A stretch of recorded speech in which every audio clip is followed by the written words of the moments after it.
Good evening, everyone. Economic survey. See, as I have repeatedly told earlier also, this book or PDF, this is going to be your holy book for your economics preparation, for your mains, for your prelims, as well as your interview exams. Okay? You have to read each and every word of economic survey in your first reading. Sari lines padna. While you are revising the economic survey, you can go through the summary which is provided by Vision or which is available in the market from any other institute. But in your first reading, you must read each and every line.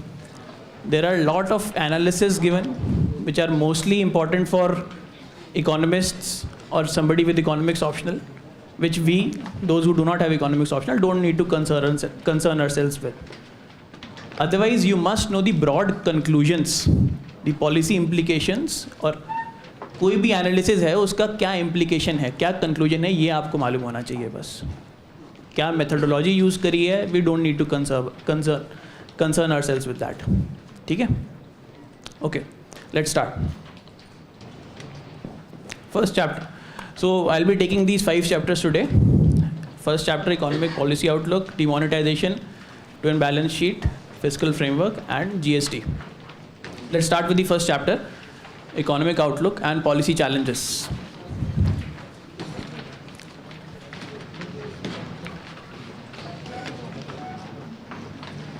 See, this chapter has detailed about various policy actions taken in the past year, important events of past year which might have any implication of India's growth, trade, external position, domestic policy and all.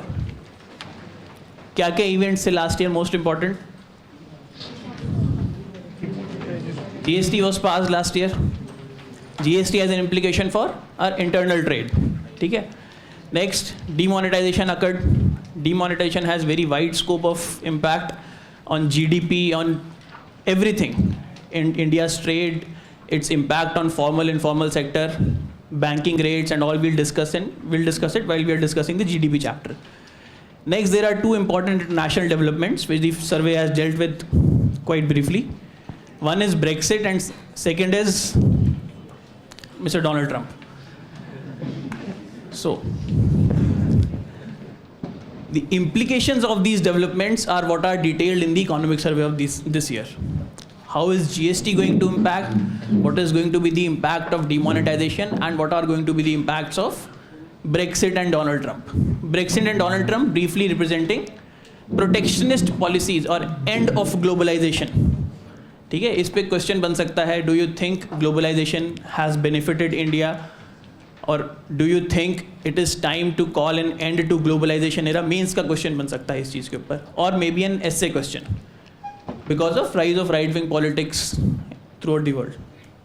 Okay. Some other important decisions which were taken. Bankruptcy law was passed last year. Monetary Policy Committee came into being. ठीक है? Aadhaar got a legal status. JAM Trinity, Jandan Aadhaar Mobile. ठीक है? All these targets have implications. Okay. General macroeconomic indices of last year. GDP numbers have come. What are the implications of these GDP numbers? The growth of the third quarter of second half, it has been estimated at around 7%. I hope you have read the newspapers. What are the challenges or what are the issues in these numbers? ये important है, growth number important नहीं है हमारे लिए. ठीक है? Sector wise, GDP data, services sector, it has been the driver of our GDP growth for past 20 years. What was the performance of services sector this year? Its contribution to our GDP growth has been about 10 to 11% consistently in past 20 years.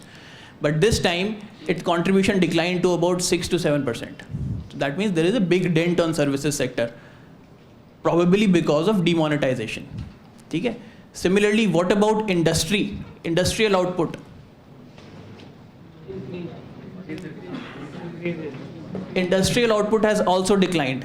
Again, probably because of demonetization.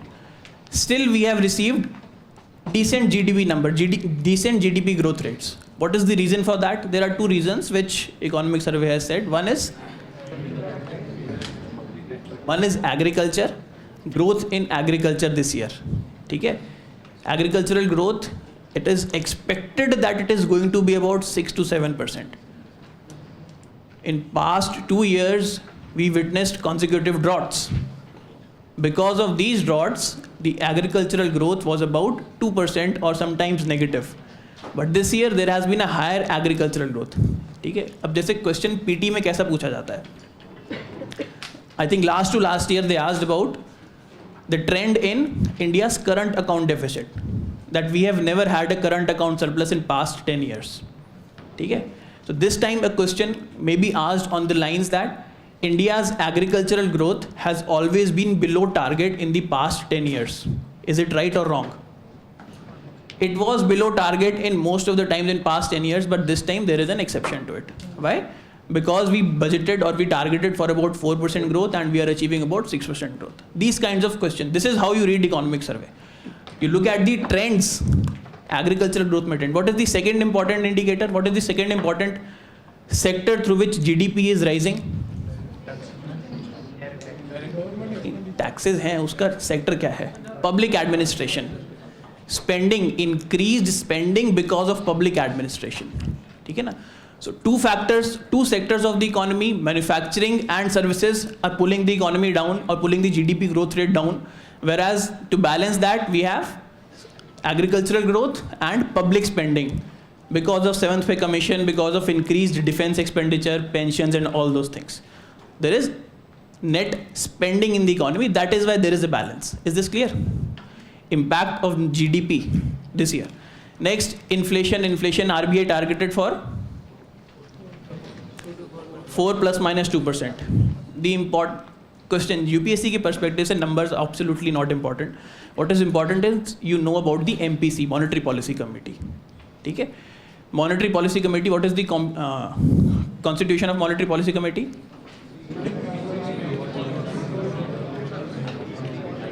Three members from RBI, 3 members from the government representatives. These are not members of finance ministry.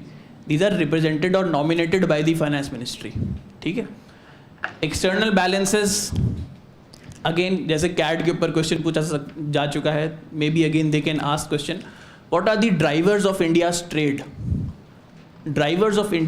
Why has the trade number not been looking up despite a robust GDP growth? What are the things which are hampering India's trade?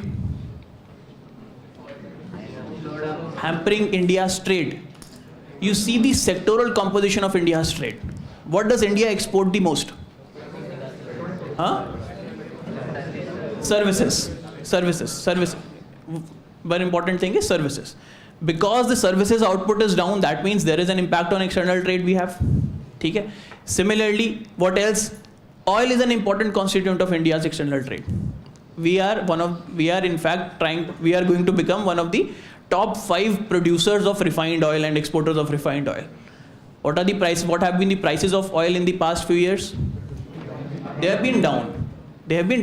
Therefore, in value terms, external exports of oil have been declining. Again, a negative impact on India's external trade. Okay? So this is how you read the data in economic survey. What about remittances? Remittances have also decreased. Again, ये भी एक UPSC का probable question है. Increase in remittances, we say that remittances are an important constituent of our trade balance, of our external trade balance. Remittances have also declined in the past year. Fiscal deficit. We'll talk about this in 5th chapter. Trends in fiscal deficit, unconventional policies, sticking to fiscal deficit. We'll talk about it in that chapter. Some other issues which the economics survey talked about: climate change. We ratified intended nationally determined contributions. Which is the ratification body in India? Which is the ratification body in India? The answer is Parliament. Okay? INDCs were ratified by the cabinet. Cabinet ने ratify किए थे ना last year 2 अक्टूबर को. The cabinet of the government of India ratified it through an executive order. But what is the proper answer for this? The answer is legislature. What we have in India is what legislature can do can be done by executive action also. That is why the cabinet has the power. ठीक है, अगर exam में आएगा दोनों option होंगे तो I would suggest you mark parliament. ठीक है, questions have been raised that the government cannot unilaterally ratify a treaty, an agreement. It has to go through the proper process of parliament. Fine. Similarly, there are number of questions on these INDCs that can be framed. India's commitment, are they overzealous? What are the commitments? सीधा सीधा ये भी question पूछा जा सकता है. Carbon tax. Do we have a carbon tax in India? Huh? Yes or no? Yes. Carbon tax. See, we levy an excise duty on carbon. ठीक है? Plus we levy excise duty on petrol imports, oil, जो भी हम oil import करते हैं. A question that has been repeatedly raised by a number of people in politics is that why have we not passed on the declining benefits of crude oil price to the people? ये question raise किया गया है. Why have we not passed on the price? देखो, two reasons are there. Number one, we have been subsidizing oil in the past. That is why the decline in oil prices have presented us with an opportunity to take those costs back. Number one. Number two, see, prices of oil can change at the slightest information of any unrest in West Asia.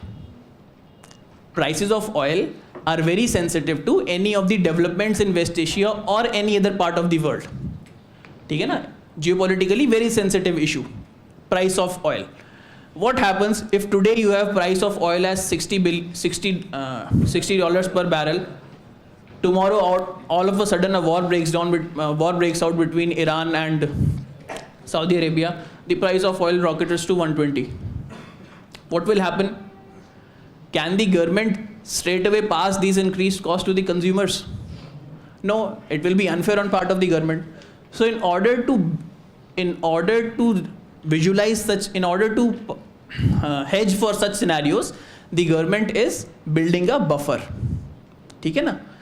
Hedging for such scenarios, since the price of oil is volatile, not even volatile in short term, but even in the long term, if the price of oil rises, the government can absorb some of the rise in price of oil by not passing on the increased cost to consumers.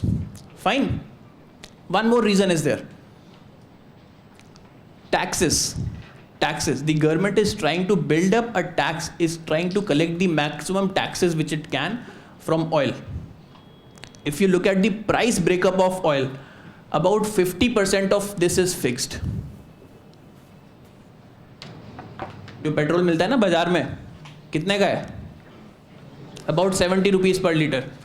So about 50% of that, 35 rupees out of that is fixed. That means it is the taxes which we are paying. Fine. So that means the government has the leverage to move up and down those prices only on 35 rupees. जो बचे हुए 35 rupees हैं, the remaining 35 rupees, the government can pass on the cost or absorb the cost only on this. The remaining 35 is fixed in form of different taxes. Fine. That is why the overall pass through to consumers, is less. Is this clear? 50% of price of oil is made of a fixed cost in form of taxes. Whatever changes in price of oil occur, they can be passed off only on this. अब 35 rupees पे होगा तो ज़्यादा से ज़्यादा 3 रुपये बढ़ जाएगा, 3 रुपये घट जाएगा. Such movements are quite common. The price of oil decreased by 1 rupees, 2 rupees. ठीक है? So the actual amount which we feel has been passed on to us looks quite less in comparison to the total cost. But if you think from the point of view of government, the government can actually increase or decrease cost only on this price. Is this clear? Okay. Other issues which have been dealt with is women's privacy, sanitation. Importance of sanitation. Society पे question बन सकता है इससे. The issues which women face because of open defecation or not having toilets in their home. ठीक है? There is a threat to life. One interesting finding is the second point. Reduction in food and water intake because you have to go outside more frequently. ज़्यादा खाओगे पियोगे तो ज़्यादा बार बाहर जाना पड़ेगा. This is a finding of the survey. There is nothing to laugh about it, and this is actually a bad picture of the country which is being painted because of this statistic. And obviously polluted water leading to deaths or other disfiguration in children and women. The important finding of the survey regarding this is women as ambassadors of Swachh Bharat. Again, question in mains or question in interview, this can be asked, or essay. Women as ambassadors of Swachh Bharat. The finding was that women are more likely to use toilet facilities or sanitation facilities which have been provided to them rather than men. Men को बाहर जाने में मजा आता है, ठीक है ना? Women, they actually like to use those facilities that have been built, so they can act as ambassadors of Swachh Bharat. So we know where to target our funds now. The implication is we know where and how to target our funds. Fine. Okay, this is important. Demographic dividend. A question in mains has been asked every year from this topic. India's demographic dividend, the potential, the risks.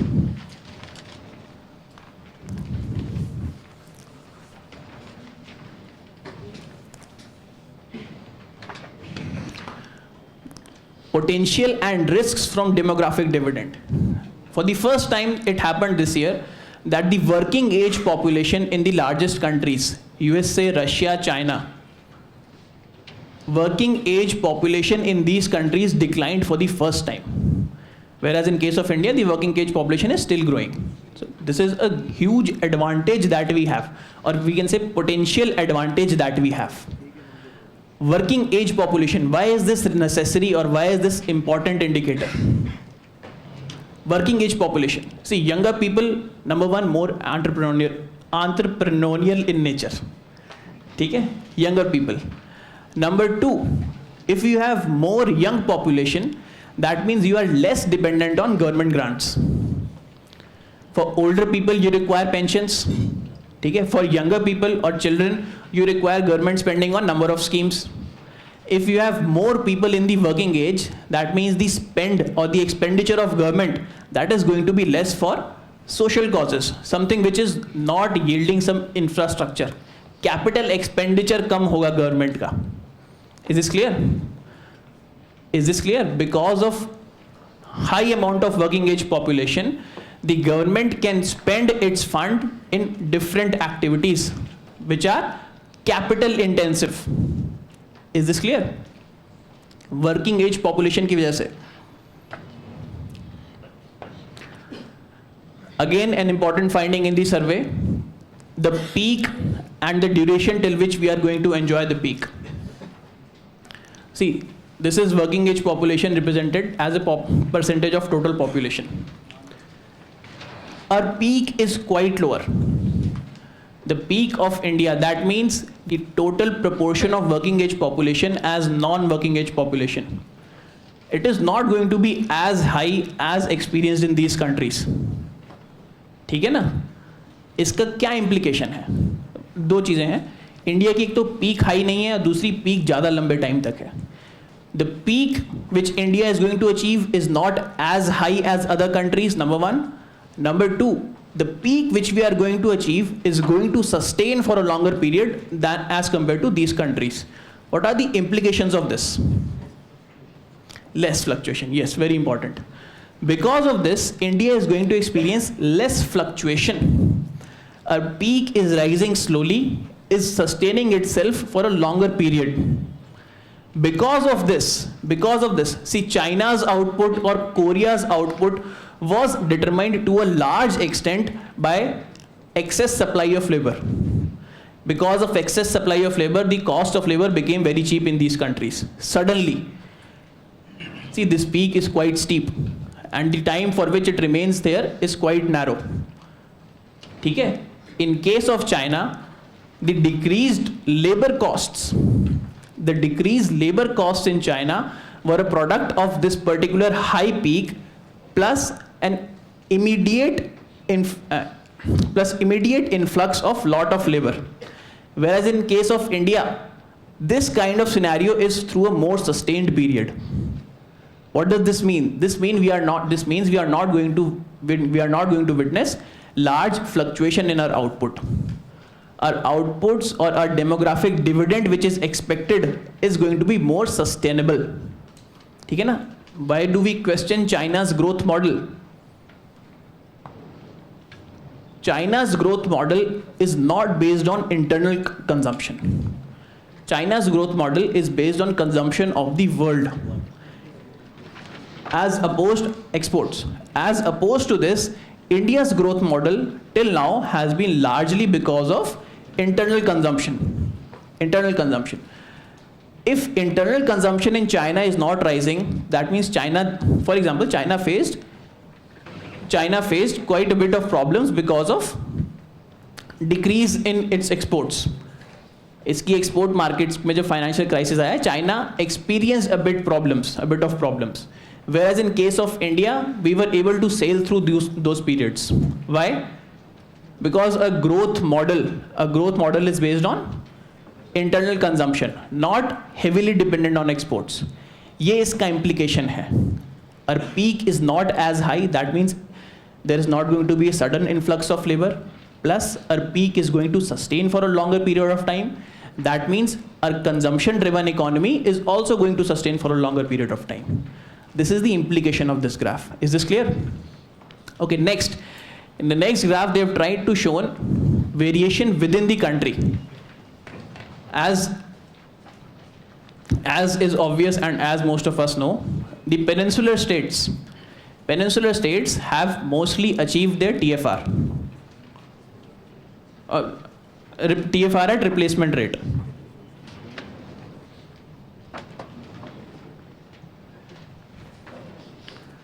The total fertility rate of the peninsular states is about 2.0. In case of Kerala, it is 1.8. Replacement level fertility rate is about 2.1. That means there are two people, there is a couple and they are going to produce one child which is going to marry. So two people are being replaced by two people. ये fertility rate का replacement rate का concept है. Is this clear? Two people are being replaced by two people. This situation has already been achieved by peninsular states. Kerala, Tamil Nadu, Andhra Pradesh, these states have already achieved. Whereas other states, most importantly northern states, in these cases the total fertility rates are quite high. What does this mean?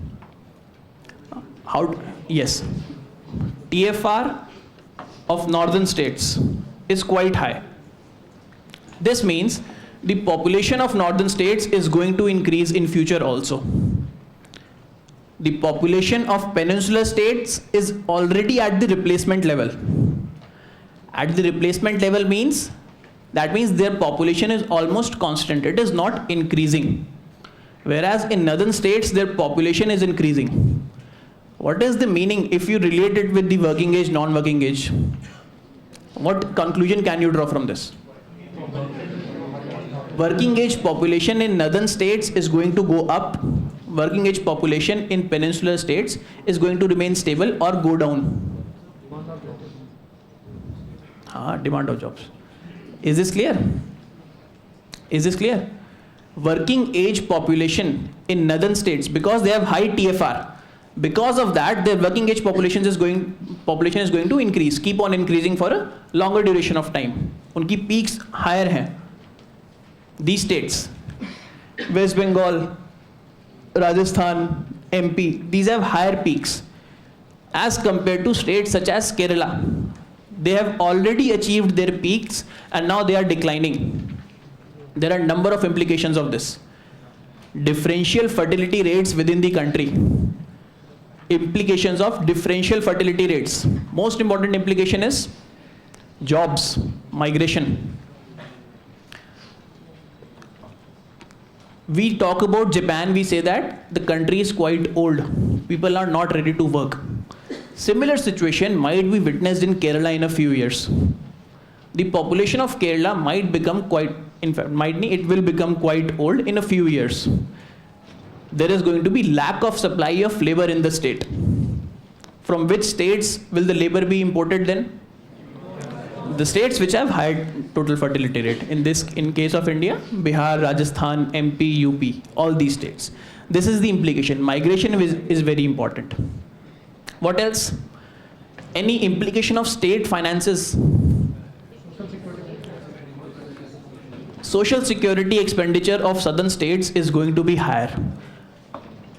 ठीक है ना? Social security, these states have to spend a lot on non-productive expenditure.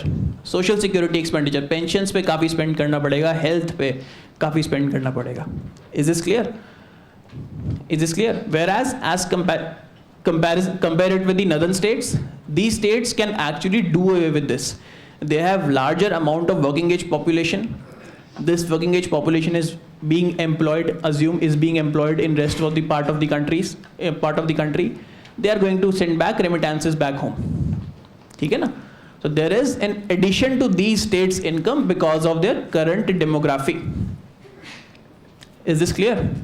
Implications of interstate demographic changes or demographic variations. Is this clear?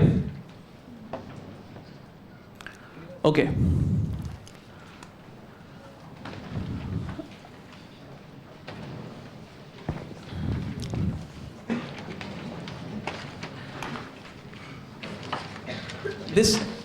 First chapter is summary of all the chapters in economic survey. All these aspects will be covered in detail in other chapters. Migration ke upar chapter hai, in that this detail is being covered. I think this should be clear. Implications of variation in total fertility rate or demographic profile of different states. Extremely important and a potential question for mains. Okay.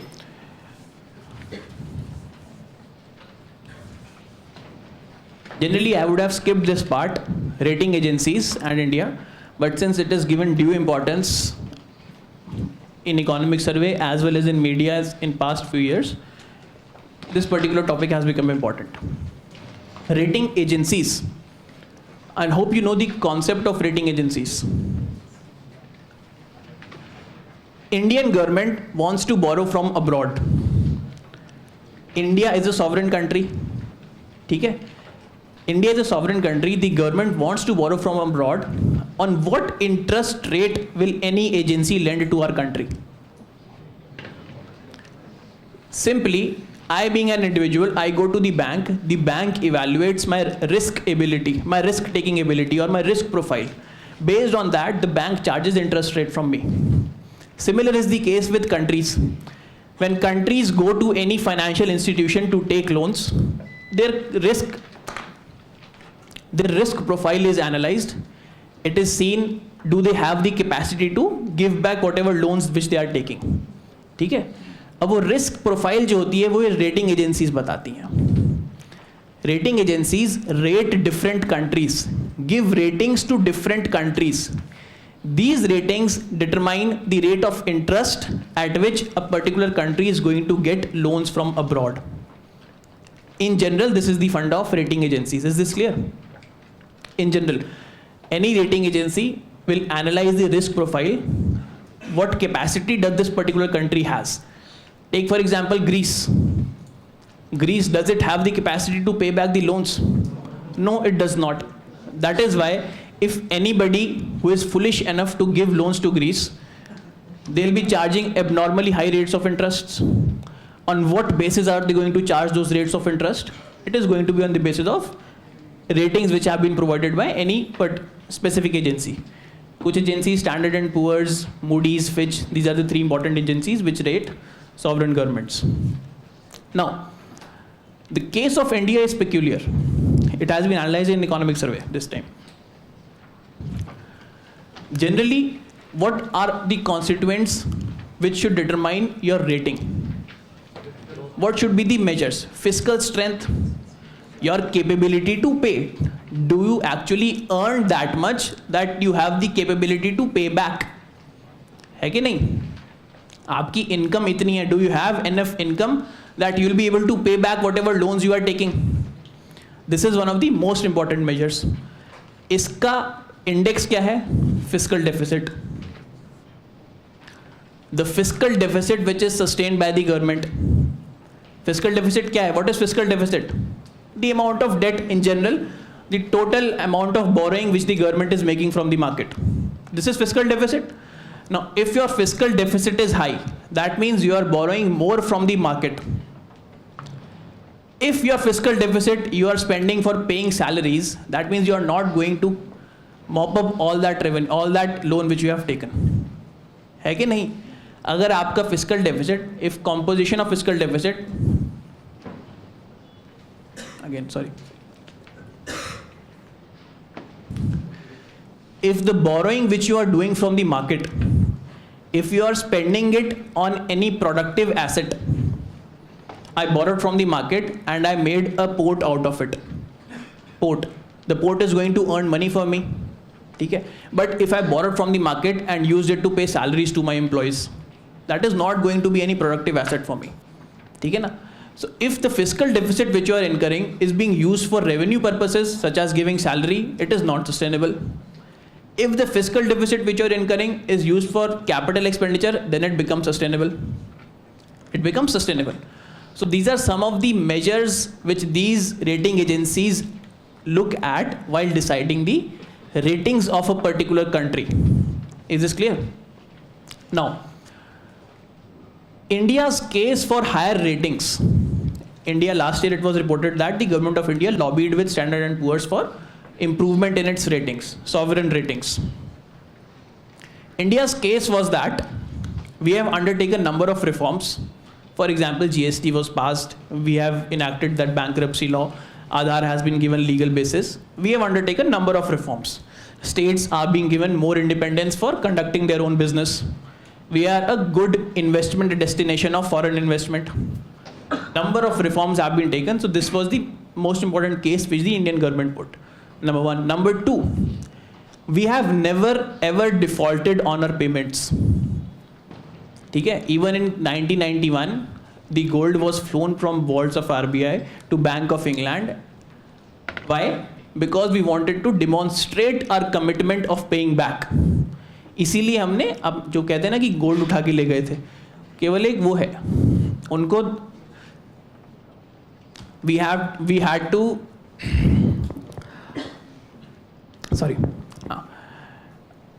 to show them our commitment that yes, we'll pay our loans at any cost. We are not going to default on our loans. This is why the gold was flown. So we have an impeccable record of paying back our loans commitments. Okay? So these were some of the issues which the government of India took with these rating agencies, but they declined our request. These were some of the indices which were cited. We have high GDP growth rate, commitment, declining inflation. Some of the things which we pointed out, but they did not ring a bell on the ears of these rating agencies. Why? Because they said we use these two criteria. Fiscal deficit, your fiscal deficit might be in control. They said your fiscal deficit might be in control. But every year you are changing the target. What is the target under FRBM Act? FRBM Act was enacted in 2003. In 2003, the original target was to bring down fiscal deficit to 3% in 3 years. Every year we amend the FRBM Act and change the fiscal deficit target to be achieved in the consequent year. So they said that it is not, you are not following the law in letter and spirit, number one. Number two, they use per capita GDP. Per capita GDP, why? Because they say that it is a proxy for your economic health. Per capita GDP वो use करते हैं. Now per capita GDP, what is the population of India? 1.2 billion people, ठीक है, denominator में 1.2 billion है when we are calculating per capita GDP of our country. How much has the numerator to increase to make any substantial dent in per capita GDP? Numerator में GDP है आपकी, ठीक है ना, this has to increase by a very large amount to make any substantial dent in this number. Fine. So a bogus indicator is used by these companies. Going by this indicator, per capita GDP, it is going to take about 50-60 years for us to change our income bracket from lower middle income to higher middle income.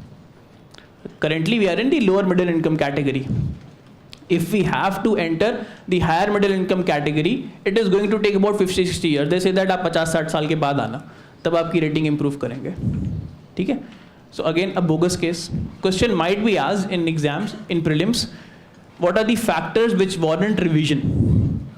What are the factors which warrant revision of India's ratings? Or simply, what are the factors which are used by rating agencies to rate the sovereign, to give sovereign ratings to any country or any government? This kind of question may be asked. Fine. Okay.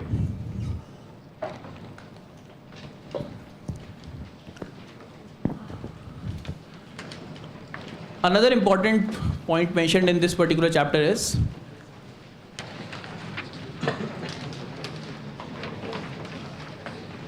it is regarding federalism.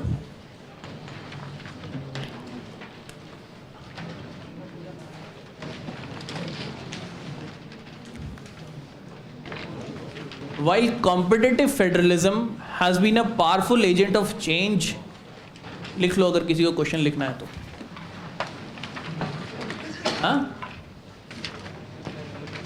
While competitive federalism has been a powerful agent of change in relation to attracting investment and talent,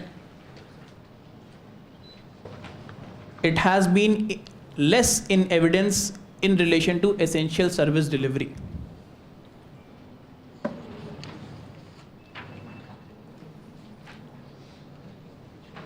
We talk about competitive federalism, cooperative federalism, ऐसे भी आ गया आपकी बार exam में, ठीक है?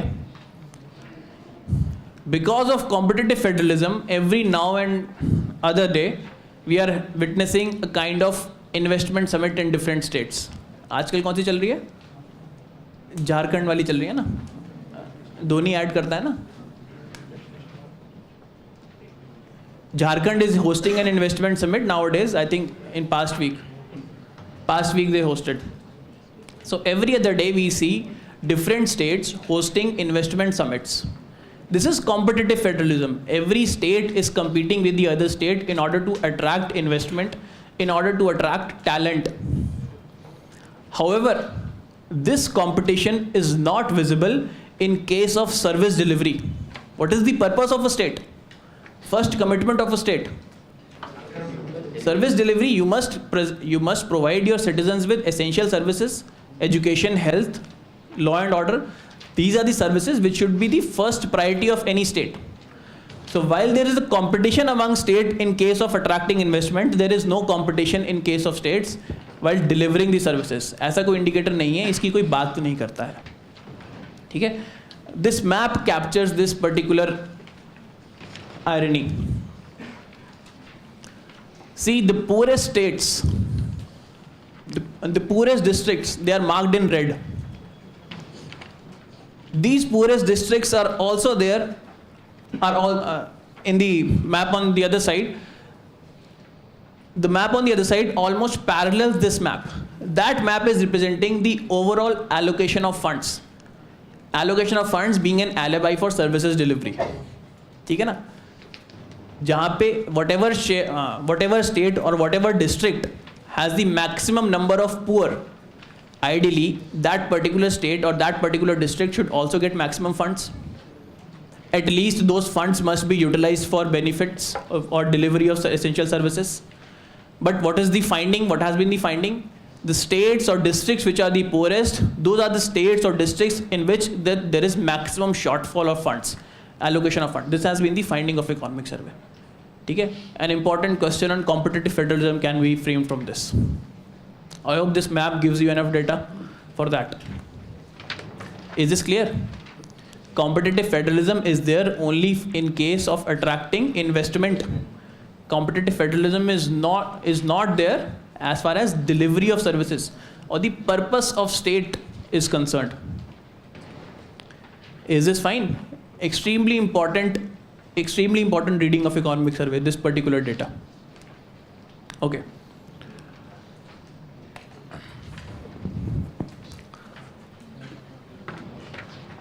These are some of the challenges for growth and possible rating upgrades. Weak private investment, we'll discuss this in chapter on twin balance sheet problem. Reduction of inefficient redistribution, the same map which I showed you the last slide. Inefficient distribution of funds. Strengthen state capacity to deliver essential services. This also again competitive federalism wali cheez hai. Ambivalence about protecting property rights and embracing private sector. This we'll discuss. I think this is the second last chapter. Internationally, there are signs of protectionism and rise in oil prices. Some of the international implications of issues which might be a challenge to our growth. Okay. Any doubt from your side in chapter 1?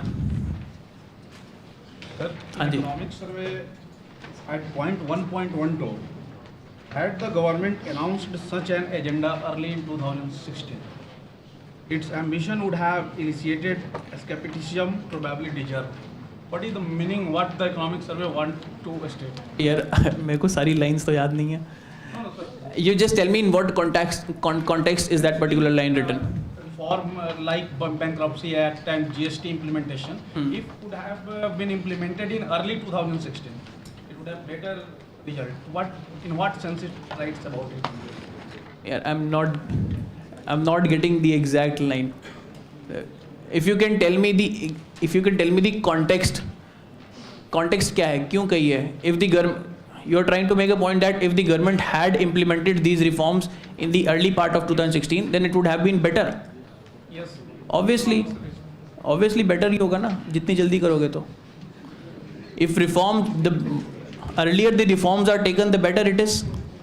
If you are enacting bankruptcy law earlier, that means more and more companies have the chance to file bankruptcy law. If you are enacting the Aadhaar legislation earlier, that means you get more time to implement all those subsidy reforms. Isn't it obvious? जितनी जल्दी reforms करेंगे, plus जल्दी reform करने का एक और implication है ease of doing business वाली rankings के ऊपर. Any doubt from your side? Any other doubt from your side? Your reading of economic survey, any doubt which you got? Demonetization, first chapter has dealt with it elaborately. We'll discuss it in the next chapter. आगे बढ़े? Okay, next. Demonetization.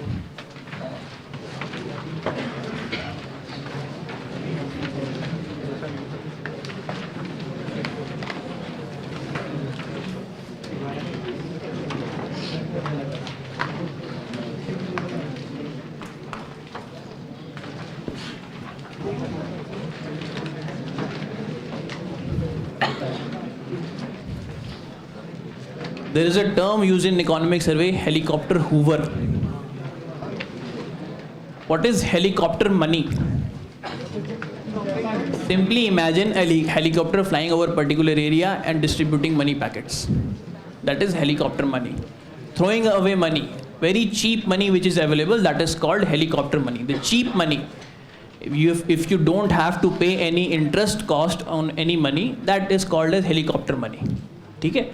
For example, during unconventional monetary policy times, अभी भी जो चल रहे हैं, what are the different unconventional monetary policies which have been undertaken? Quantitative easing, good.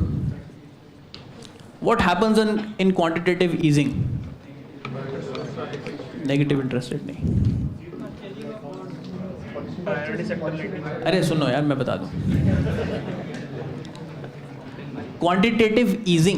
Quantitative easing simply means the government is going to buy mass assets, for example, securities, the government securities. If the government buys securities, what happens? Money supply is increased in the market. That is quantitative easing. So if the government is conducting this operation on a very large scale, government is buying securities worth trillions of dollars, it takes the form of quantitative easing. Fine. Somebody said zero and negative interest rates. That is different. Zero and negative interest rates are in relation to banks and consumers. We put our money in bank and we earn interest rate on that money. Okay? What if the bank starts charging interest from you? Bank starts charging interest from you whenever you put money in the bank says you'll have to pay me 100 rupees per month. That is negative interest rate. The banks do not want you to deposit the money with them. The banks want, or the government want, that you must spend that money. Okay? Implication or reasoning of QE and this negative interest rate policy. This is the same. In both cases, in QE also and in this case also, the banks, the central bank wants, or the government wants, that money should lie with the people. People should use that money to spend. Okay? But both of these things are different. Quantitative easing and this negative interest rate thing. Now, this was the unconventional monetary policy followed. Why unconventional? Because nobody bought about $1 trillion of government securities or government bonds in past. Nobody followed negative interest rate policies in past. The reasoning being, the government wanted that you should spend. If you spend, that means there is going to be economic activity. ये unconventional monetary policy थी. Helicopter money. In case of India, what happened in demonetization? The government took away all your money. The government took away all your money. So this particular maneuver is termed as helicopter Hoover. Government took away all your money. As opposed to providing free money in these cases, this was free money. The government put a tax on you for holding money in case of demonetization. ठीक है? इस तरीके से ये unconventional policy थी. Fine. Okay. Objectives of demonetization, I hope you know. To curb corruption, counterfeiting, terrorist activities, black money, malaria vaccine. ठीक है? Everybody comes out with new objective of demonetization every other day. No, but not from the government. Not from the government. The government is consistent. These were the objectives of demonetization. See, there was a graph which was shared. Number of economists in India. Post 8th November, the number of economists rose exponentially. Okay? The number of economists in the country before 8th November were only this, after was this. So each and every economist had their opinion now.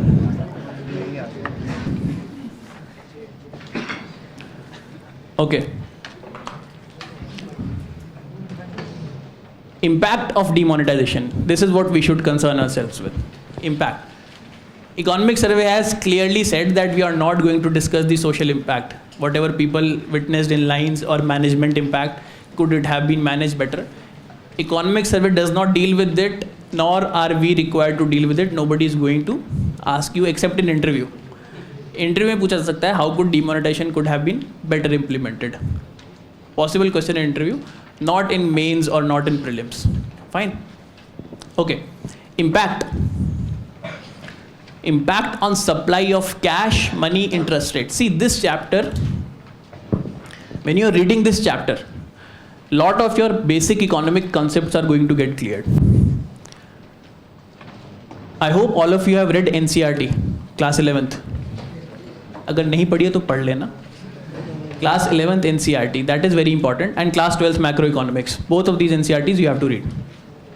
Money supply वाला chapter है उसके अंदर. In money supply chapter, most of us get confused. If you read that money supply chapter, what are the different constituents of money supply, how is money created, and after that you read this demonetization chapter, it is going to be an extremely valuable addition to your knowledge. So I'll suggest that you first read those that chapter from NCERT, and after that read this demonetization chapter. Fine. Impact on cash, impact on money supply, impact on interest rates. What are the different measures of money supply?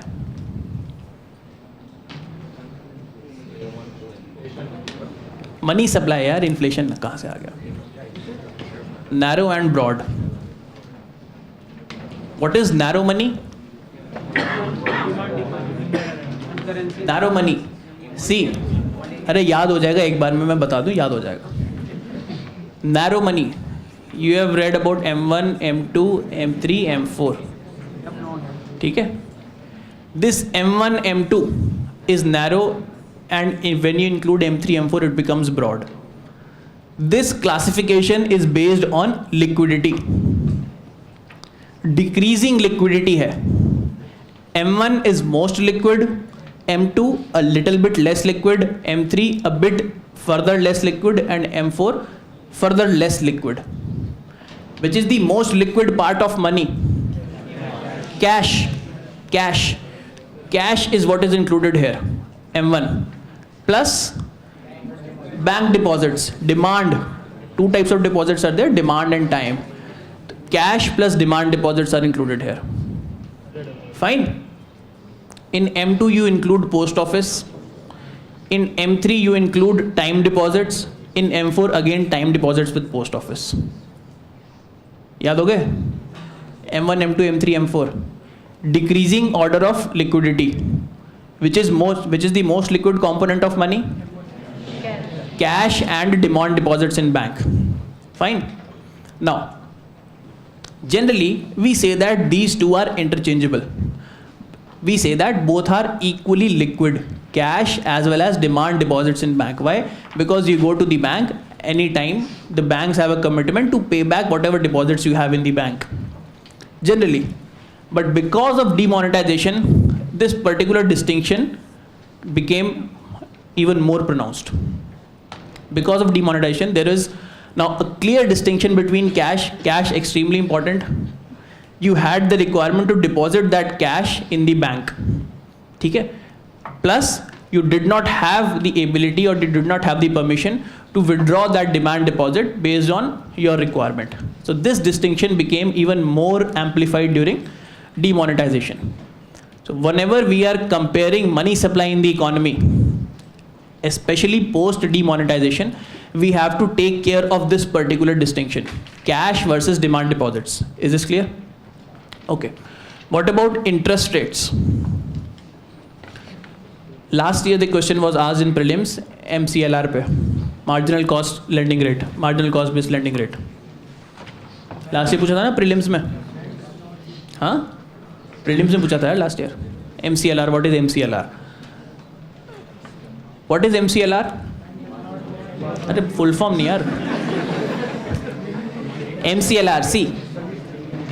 Banks incur a fixed cost. Banks, what is the purpose of banks?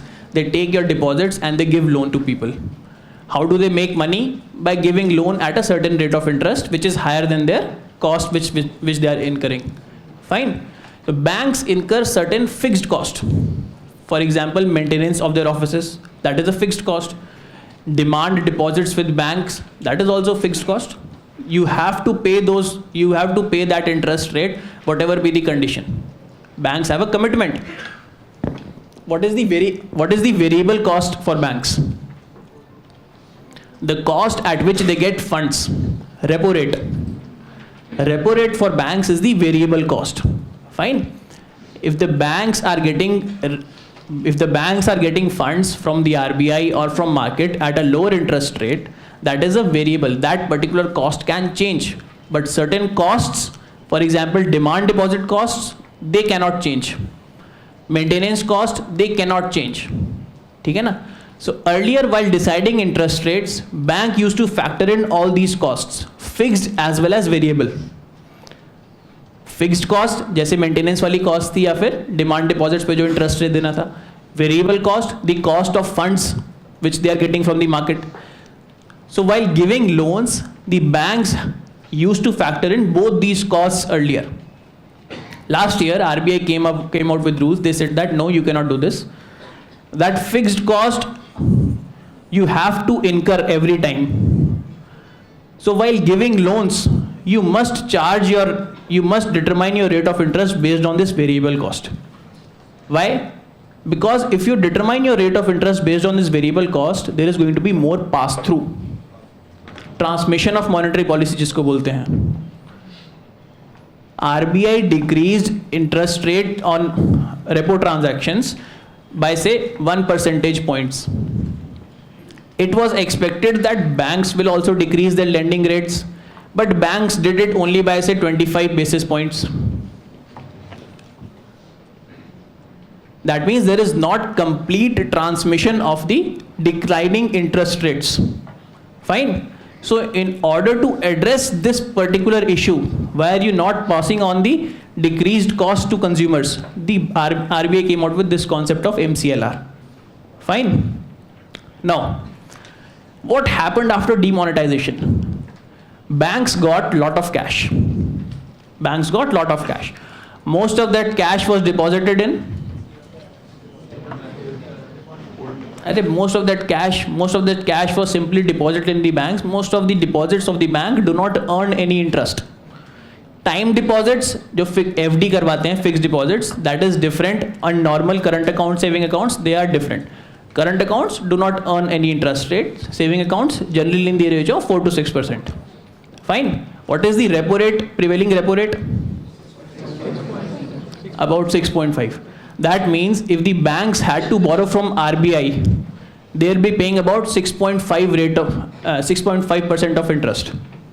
If the banks borrowed from RBI, they were paying about 6.5% interest. If the banks borrowed from consumers, demonetization वाले जो consumers थे, what was the rate at which banks were borrowing now? Many deposits at 0% and some at the rate of 4 to 6%. That means the cost of funds for banks decreased. That is why in the past month or so we have seen a decline in interest rates by the bank. Is this clear? Impact of demonetization on interest rates. The cost of funds for banks decreased. Why did it decrease? Because now they are getting about most of the deposits which were there, they were free of cost for the bank. Obviously they had to incur some administrative cost, in fact huge administrative cost, but still the total cost was much less than what they have incurred if they had borrowed from RBI. Is this clear? Impact of demonetization on interest rates. Fine. Okay. RBI reduced interest rate, repo rate, then banks have to reduce. There is no obligation on bank. Banks are independent entity, RBI is independent entity which is regulating the banks. Banks take decision in their best interests. Okay? Because banks were not passing on this decline in repo rate to the consumers, the RBI came out with this concept, MCLR. Before this MCLR, there was the concept of base rate. This base rate was calculated based on fixed as well as variable cost. MCLR on the other hand will be determined by this variable cost. Fine? Okay. How MCLR is beneficial for banks? It is not beneficial. It is just a new methodology to calculate your base rate. मतलब base rate गलत कहना होगा यहाँ पे क्योंकि base rate पहले होता था. It is just a measure, prudential measure which RBI has taken. Why? Because banks were not passing on the declined interest cost to consumers. एक regulatory measure है ये.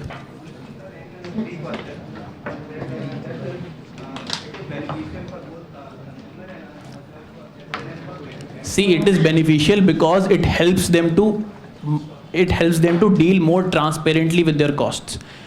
If they recognize what costs they are incurring, पहले कुछ recognition ही नहीं है इस चीज़ का, अब उनको recognize करना पड़ेगा कि उनकी cost क्या है, तो इस transparency की वजह से उनको benefit है. Rate is not decreasing, it is expected that it will decrease. It is expected that any decline in interest rates will be passed on to the consumers. ठीक है? You have to be more transparent now in determining your interest rates. हाँ बोलो. Exceptions such as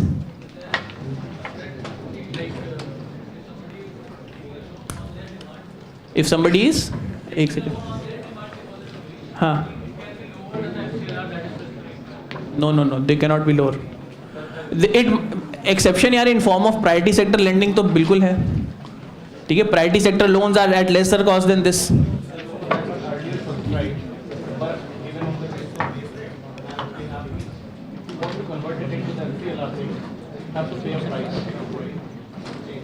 यार होता होगा, इससे हमें concern नहीं करना है. We are not going to the banks now, ठीक है. हो सकता है, मतलब what was the transition, I don't know how did the transition. Fine, okay. Estimation of black money. Economic survey has used this particular term soiling rates. Soiling rates, rate at which your notes get soiled, मतलब खराब होते हैं किस rate पे. Notes which are not used, they will be preserved for longer duration. Notes which are, for example, kept in your vault, गद्दे के नीचे जो छुपा के रखे हैं, those notes are not being used. That means their life is more. The notes which are being used, their life is less. That means this soiling rate, it serves as an alibi or a good index for estimation of cash which is not in circulation, or cash which is not being used by people, cash which is lying idle. Economic survey has used this and estimated about, I think, how much? नहीं, soiling rate नहीं मैं पूछ रहा हूँ. They have estimated about 3% of GDP to be black based on this. एक बार check कर लेना, I am forgetting the exact number. How much GDP has been estimated as black through this soiling rate concept? 2%. They have compared it with US soiling rates. Soiling rate of high denomination notes. Most of the black money is kept in high denomination notes. So they have compared soiling rates of US notes, high denomination notes and Indian notes. Based on that, they have come out with this number that about 2% of our GDP is black.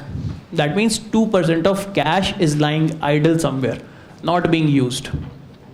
Fine. Okay. Impact of demonetization on GDP.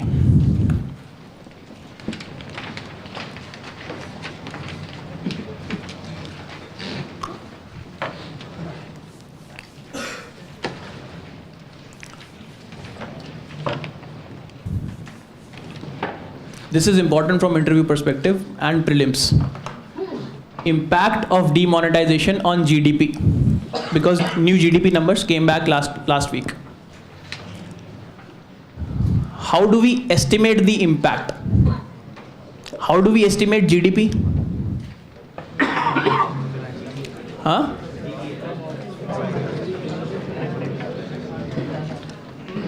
Now we have the concept of GVA. Huh? GVA plus indirect taxes minus subsidies is equals to GDP. Okay. We get GVA from different sectors: agriculture, services, manufacturing, all those sectors, and then finally we estimate GDP. Normal procedure here hai. How do you evaluate the impact of demonetization? Because demonetization is supposed to have had impact on different sectors differentially. On agriculture, the impact would have been different. Some firm in formal financial system, the impact would have been different. For example, a firm is operating in formal financial system. It is more versed with digital payments. As soon as demonetization happened, the firm would have switched to digital payments in large quantities. What about the informal financial system? They are not integrated. Most of them do not have bank accounts. Most of them do not have the means for paying digitally. So impact on those firms would have been different.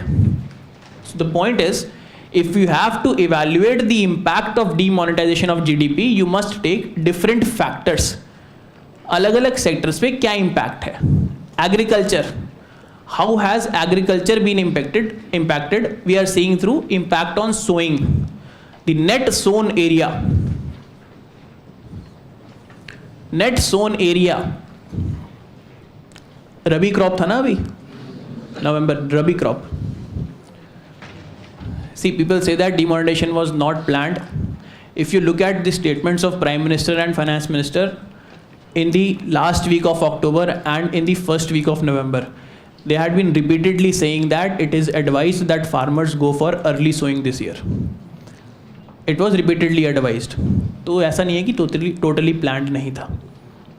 Now, agricultural sowing, it was found that it is up by about 7 to 8%. Rabi sowing, the total net sown area in agriculture is up by about 7 to 8%. That means impact of demonetization is less here. Impact of demonetization is less here. Or a better way to say is that farmers undertook sowing despite demonetization because they witnessed that probably high returns might be available this year. Rainfall अच्छी हुई थी ना?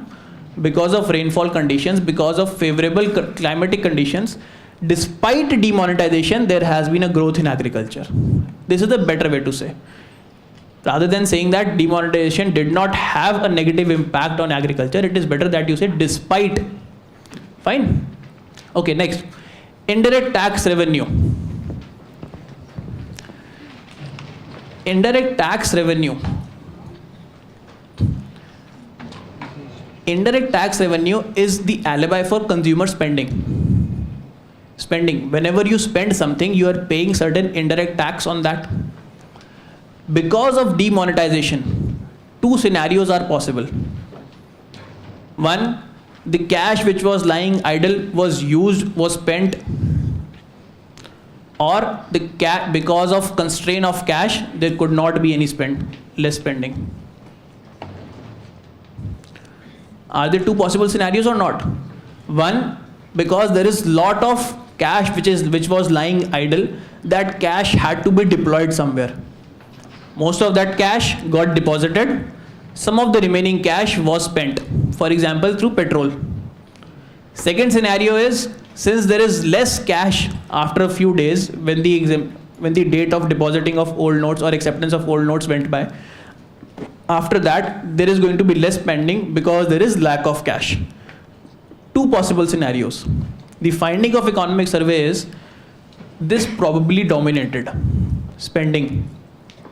This is gauged from the fact that there is more excise collection from fuel.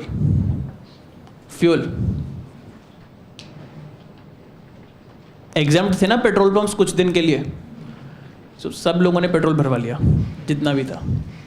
So there is an increased indirect tax collection, especially in fuel segment. There is an increased indirect tax collection. Indirect tax in fuel, excise and VAT.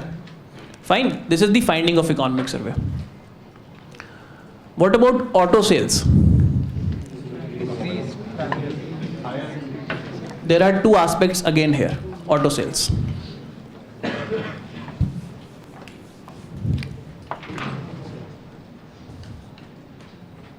Auto sales. Two segments are there, higher end and lower end. Where is black money used more? Why everybody wants to demonize people who are rich? Yes, obviously in higher end, but the total amount तो ज़्यादा यहीं पे होगा ना. Total amount. More numbers make up more than that for this. ठीक है? Okay. See, people in the higher end, somebody who is buying cars, most of the showrooms and most of the people, they'll make digital payments if they have to buy a car. Will they or won't they? They will, because these are affluent people, more aware people, digitally included people. So if they are buying cars, probably they'll pay some amount by digital payment, rest amount by their black cash which they want to convert, probably. But this segment, lower segment, they are not digitally included first of all. Where do sales of two-wheelers take place maximum? In rural areas. In rural areas, you need cash not only for buying your bike, but for a number of other purposes also. There is a constraint of cash. So what was observed was the sales in this particular segment remained stable or increased a little bit, but sales in this segment declined substantially. This particular segment bore the brunt of demonetization. Fine. Again this is how you study the impact. ये economic survey में अलग अलग analysis हैं. Okay. Real credit growth, we don't need to concern ourselves with this. Real credit growth was already declining. We'll discuss this in twin balance sheet problem. And post demonetization, this showed the similar trend, continued the similar trend. Similarly, real estate prices, because of demonetization, there is a presumed downfall of real estate prices. Presumed, nobody knows for sure. There is a presumed downfall of real estate prices.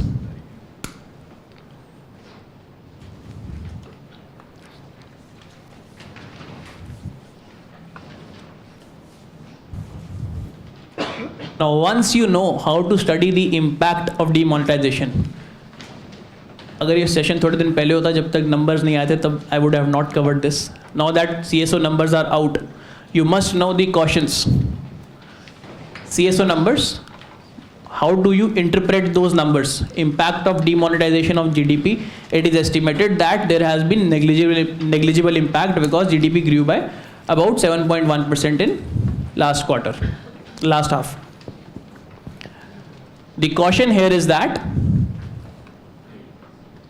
estimates from the informal economy are not there. Estimates from the informal economy. Whenever first estimate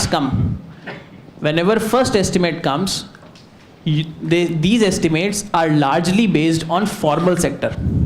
For example, industries which are registered, retailers or traders which are registered under some kind of act. If they are reporting their numbers frequently to the Ministry of Corporate Affairs or any other ministry under whichever ministry they are reporting their numbers, their total output is estimated from that. Only formal sector. Since, as we discussed earlier, formal sector switched over to digital payments, plus found out other ways to maneuver around demonetization, the impact on formal sector is quite less. Okay? What about informal sector? How do we estimate the output of informal sector? Somebody who is not registered anywhere, how do we estimate their output? GDP पे कैसे estimate करते हैं? हाँ? See, simply, if there is one particular company, say Tata is manufacturing its automobiles. Obviously, entire input is not coming from all the documented sources. It is going to take, say for example, tires or rubber from number of sources which are small traders. Bolts, अगर पेच खरीदने हैं, bolts, if they have to buy bolts, obviously they are not going to keep a record of all the bolts which have been purchased. Somebody might have purchased it from small traders earlier. Similarly, the tires which they are selling, some tires obviously end up in informal market. You know the output of this particular sector or this particular company because it is in formal financial system. You do not know the output of these suppliers or these buyers. You do not know how much they are buying or supplying. So you use the output of Tata to estimate their numbers. It will generally be parallel or not. The output in the formal sector, what I am trying to say is, the output in the formal sector is dependent upon informal sector also. Both the parts are linked. So if there is a decline in output of informal sector, it is going to be reflected in formal sector also. This particular company or this particular person was not able to supply whatever, say for example, rubber to Tata. That means the number of tires produced by this Tata company are going to be less now. Is it not? That means the output of informal sector is also reflected in formal sector. This is how CSO estimates, or this is how our national accounts are estimated. Informal sectors are generally parallel. They show parallel trends to these sectors. Is this clear? Similarly, how do we estimate agricultural output? We do not go to every farmer and say बताओ कितनी पैदावार हुई अब की बार. How do we estimate agricultural output? Generally, see, there are number of measures how do we do it. Most important measure is net area sown. net sown area. The total net sown area multiplied by the productivity of those particular regions. This is how we estimate agricultural output. You corroborate this data with sale in local level mandis. Fine. You corroborate this data with sale to private consumers. For example, ITC, Ashirwad. Ashirwad will be procuring grain from farmers. You corroborate the numbers there. Fine. So you get the number जैसे formal sector में है. CSO got the number for, again I'm coming back to this GDP growth this time. CSO got the numbers for formal sector. CSO extrapolated those numbers for informal sector. Is this clear? So you should read that with caution. The numbers should be read with caution. GDP output. Is this clear? Estimation of GDP, points to be kept in mind while you are interpreting these numbers. The picture is not as rosy as it seems. When these estimates are revised in subsequent months, when the final estimates are out in say 2018, it is expected that this number would be down. Clear? Any doubt in this? Okay. Potential long-term benefits of demonetization. It acts as a tax on black money. Obviously, yes. You have three options to hide your black money. Either you declare, जैसे प्रधानमंत्री गरीब Kalyan Yojana, if you declare you are paying a tax, or you hide. If you hide, then again there is a lot of cost involved in hiding now. Social costs are involved, plus there is a cost of hiding it from legal authorities. There is a cost involved in hiding black money. Laundering में जैसे cost, people incur cost in laundering. ठीक है ना, हर एक agent को commission देंगे line में खड़े होने के लिए या फिर अकाउंट खुलवाने के लिए. So now the costs on black money are supposed to increase substantially because of this particular move. Tax compliance, again it is estimated that because of demonetization, in future there is going to be more tax compliance.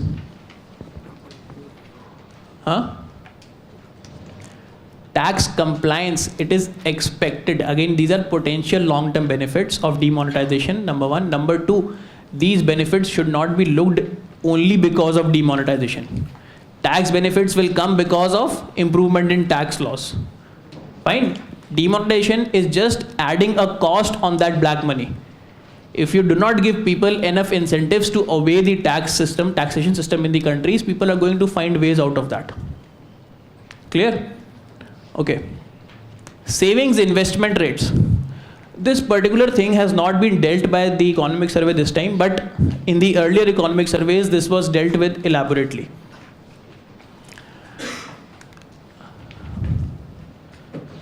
Three components of savings. Private, public, corporate. Three components of saving. Financial savings is one. Savings in solid assets such as gold is another. Savings in real estate is another. Generally, when we categorize savings, we categorize them as public savings, that means the government savings. Private savings, that means savings of households. And corporate savings, savings of corporates. तीन categories में बांटते हैं हम savings को. Private, public, corporate. It is not dealt. केवल एक graph दिया है अब की बार इसमें इकोनॉमिक सर्वे में, उससे पहले सालों में काफ़ी डिटेल में डील करते थे इससे. So it has been repeatedly said in past economic surveys, our investment rate is quite low. Investment rate, in order for our GDP to grow at about 8 to 10%, our potential long-term rate, it is estimated that our investment rate should also be almost equivalent. It should be in the range of 10 to 12%. If we have the investment rate in the economy at about 10 to 12% of GDP, only then can we expect to grow for 8 to 10% for decades. This is estimated. In order to have about 8 to 10% or 10 to 12% of investment rate of the economy, we need to have savings rate of about 35 to 37%. 30% plus होना चाहिए savings rate. How much are people saving in the economy. How much is the government saving? See, if you save, out of that some money you are going to invest. If the government starts saving or the private corporate sector starts saving, it saves say 100 rupees. Out of those 100 rupees, some amount it will invest, say in capital production, investment in capital expenditure. Say it invests about 50 rupees. So this becomes investment rate. This was the saving rates. In order to have, now this investment rate is going to determine your growth rate. Potentially, we say that we must have about 8 to 10% growth rate. If we need this, we need about 10 to 12% investment rate. If we want this, we need savings rate about 35 to 37%. इस बार deal नहीं किया है, हर साल कई सारे paragraph होते हैं इस चीज़ के ऊपर. Importance of savings. Because of demonetization, what has happened? Savings have substantially improved. Savings of the financial system in the country have substantially improved because of demonetization. Since savings have improved, it is expected that some of those savings will be deployed for investment purpose. Is this clear? Is this clear? We achieved our maximum growth rates during mid 2000s, about 10%, 9%. During that period, we had investment rate, savings rate of about 36%. Right now, till last year, we had savings rate of about 28% till last year. Because of demonetization, our savings rate have substantially increased. Numbers will come out, we'll see how much they have increased. But anyways, it is expected that because of increased saving rates, our investment is going to be higher, and as a consequence of that, our growth is going to be higher. Is this clear? Okay. Plus one more impact, obviously, digitalization. Benefits of cash versus digital. Extremely important.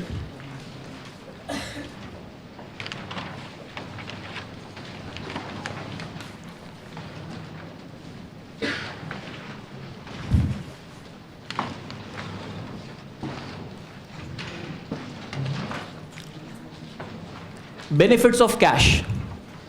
Most important benefit of cash is acceptability. Yes, acceptability of cash is important. Then cost of using cash is negligible. For us, it is negligible. If there is a 100 rupees note, I can use it number of times. Its value will still be 100 rupees. If I have to make a digital transaction worth rupees 100, I'll pay certain charge every time. है ना? 100 रुपए का note है, that 100 rupees note, number of times you use it, its value remains the same. There is no charge which is being levied on you. You make a 100 rupees transaction on a digital platform, every time a 0.25% charge is levied on you. The cost of using cash is negligible, cost of going digital is high. Okay? Plus, cash also gives you anonymity. When digital, anonymity might not be the best aspect of using cash from government perspective, but from an individual or consumer perspective, anonymity is important. So cash gives you anonymity. If you are going digital, your identity is known to the transacting authorities. Okay? Convenient, accepted everywhere, costless, anonymous. Challenges in going digital. Most important challenge is availability of infrastructure, digital infrastructure. We do not have mobile phones for everybody, number one. Internet connectivity might not be possible or might not be there in remote areas at least. These are the two most important challenges, plus the challenge of cost. Digital cost. Paytm का model क्या है? Anybody knows? Paytm. Huh? Does Paytm, you pay your bill through Paytm, does Paytm charge you anything? No, it does not यार, कैसी बात कर रहे हो? Whom does Paytm charge? merchant. Paytm charges the merchant. That merchant in turn will charge from you. So nominally, you think that the transaction being made on Paytm is free for you. But in the long term, obviously no lunch is free. ठीक है ना?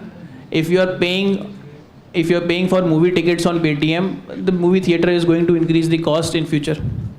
Petrol pump levied a certain charge for some time. They threatened that we'll start levying a charge on digital transactions. ठीक है ना? ये है Paytm का revenue model. Plus another important thing is ads. जो आप कूपन खरीदते हो ना Paytm पे, खरीदते हो मतलब जो जितने भी कूपन्स आते हैं, they are paid for by those companies. You get them for free. Paytm is getting revenue out of them. Fine. Okay. A very important challenge for digital transactions is interoperability.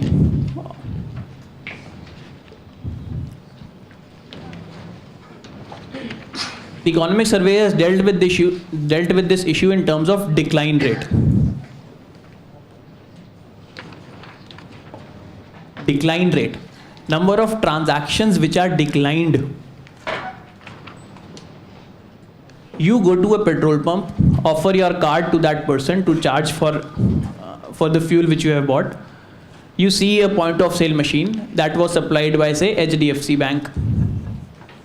You have a card of, say, Punjab National Bank. Fine. These are two different parties. Your Punjab National Bank PNB card has to be utilized on a point of sale machine provided by HDFC. It was found through research that decline rate of inter-party transactions is as high as 50%. 56% I think जो economics में दिया है. Decline of transactions in inter-party accounts is as high as 56%. So unless and until you are not going to address this particular issue, digitalization will still remain a dream. ठीक है? In case of intra-bank transactions, this decline rate is almost half, about 25% hai. But this is quite high. Interoperability is an issue of digital transactions. Fine? Okay.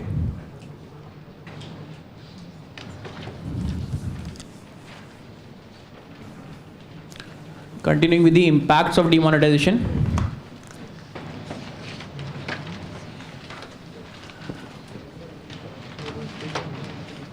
Aggregate demand shock, aggregate supply shock, and an uncertainty shock. Aggregate demand shock. What does this mean? Huh? Demand. Consumer spending, yes. Spending of consumers. Consumers are demanding certain goods. Those goods they are not able to demand because of this demonetization. ठीक है ना? Because there is lack of demand, there is a decline in prices. Agricultural commodity prices declined. Why? Because it was a demand shock. Nobody could demand those prices. Why? Because of next point, supply shock. You do not have the supply of cash, therefore you cannot demand. Is this clear? Uncertainty shock. This is related to policy matters. If you can announce such a drastic policy through your address to nation in one night, what is stopping you to do another drastic policy any other time? Uncertainty. There is an uncertainty in the market, in the economy. Any new policy might come. Uncertainty है इस चीज़ की. ठीक है? How is the government going to deal with the demonetization? There were about 56 notifications, rules, changes which the government came out. ठीक है? So there was an uncertainty shock. People did not know what to do with their money, where to exchange their money. There is an uncertainty shock because of demonetization. Fine. Economic survey has estimated all these shocks and the aggregate impact on GDP through this quantity theory of money. If you wish, you can read this quantity theory of money in NCERT. Nothing complex about it. Quantity theory of money. MV is equals to PY. See, These are the areas which are still unexplored, have been left unexplored by UPSC. Probably if not this year, next year, I am sure questions from these areas will start to come.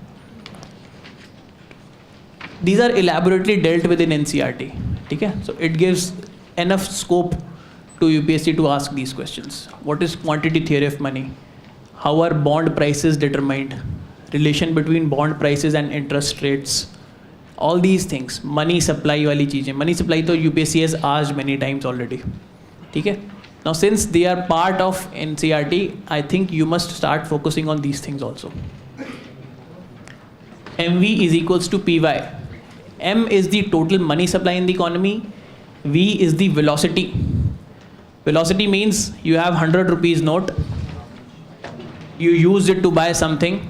It went to the shopkeeper. Shopkeeper used that 100 rupees note to buy something else. The other person used it to buy something else. 100 rupees note is changing hands in the economy. One particular note, it has changed hands several times. At what velocity is that particular note traveling? This is velocity. Is this clear? Transactions, turnover rate. कितनी बार ये 100 rupees note use हो रहा है economy में on an average is equals to PY. P is the price level, Y is the general GDP. Now economic survey has very elaborately given its analysis, how it is evaluating the impact on GDP. You do not need to go through, I just put this equation so that you know this velocity, this price theory. Fine. You do not need to go through analytics, but you must know what is this quantity theory of money. Fine. Impact on GDP Y has been estimated in the economic survey. I do not think it is required for us to study it. जो नीचे वाली दो लाइनें लिखी हैं, due to impeded convertibility, cash and bank deposits need to be considered separately. It is not required, but you must know this quantity theory of money. Fine. What are different variables? What is M, V, P, Y? Okay. Costs associated with demonetization. Inconvenience and hardship, not discussed. Cost of printing new notes above the normal replacement rate. Third point, sterilizing the surge in liquidity. Sterilizing the surge in liquidity. Because of demonetization, people deposited cash in banks. Whatever cash was lying idle was used to procure goods, number one. Otherwise, it was deposited in banks. The total money supply in the economy remained the same or increased.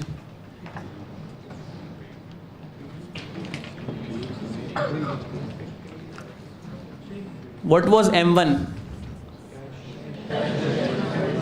Cash plus demand deposits. Both were there. Now cash was converted to demand deposits. The total money supply did not change substantially. Did not change at all. Total money supply. But a distinction has to be made now. Whatever demand deposits you put in the bank, you are not allowed to withdraw. Whatever demand deposits you put out in the banks, you are not allowed to withdraw. Is this clear? The total money supply just cash से convert होके demand deposits में चला गया. Total money supply did not change. Fine. Still, since there is enough cash lying with the banks decided to lower the interest rates. अभी discuss किया था ना? Because there was cheap supply of funds to the banks decided to lower the interest rates. Now, because of lower interest rates, there is going to be an uptake of money from banks. The loans are going to increase. The credit growth, it is expected that all the other things remaining equal, credit growth might increase. Fine. If credit growth increases, that means new money will be created now. Economic activity से नया money create होगा. Because of that, there might be increase in money supply. Are you getting it? Are you following or not? Path of money from my pocket to bank, From bank, it is now being available at a cheaper interest rate. Since it is available at a cheaper interest rate, more and more money supply is going to come to the market now. Because of that, there is a risk of inflation in future. Because of that, there is a risk of inflation in future. Right now, inflation is low. Prices of commodities are declining. But in future, there is a risk. Is this clear? Why is there a risk of inflation in future? So, because of this, there is going to be sterilizing this surge in liquidity. What is sterilizing which is done by RBI? Sterilization bonds RBI offer करती है ना? Market sterilization scheme जो RBI लेके आती है. What is that? In order to absorb excess liquidity from the market, RBI issues such kind of securities. Fine. So because in future there is going to be an excess money supply, there is going to be a cost now. If RBI issues securities, that means it has to pay interest rates. Okay? So that means there is another cost associated with demonetization now. Is this clear? Is this clear? Cost associated with demonetization. Decline in nominal GDP, we have discussed impact of demonetization on GDP.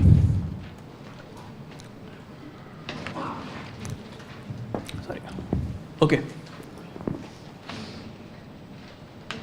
How do you minimize the impact or minimize the costs of demonetization? Suggestions given by economic survey are these: faster remonetization, interconvertibility or interoperability of payments, incentivize tax compliance. We said that a potential benefit of demonetization is improvement in tax compliance. The reasoning was, now there is an increased cost on evading taxes. Imagine people who were holding black money earlier. Earlier they were not paying any cost on that money. Suddenly the government decided to demonetize. Now they were paying different costs. Higher costs of laundering or hiding the money, higher cost of getting it deposited in the banks. Now a tax, a black money kind of tax was levied now. Okay? But in future, if no further action is taken, people will again start hoarding cash.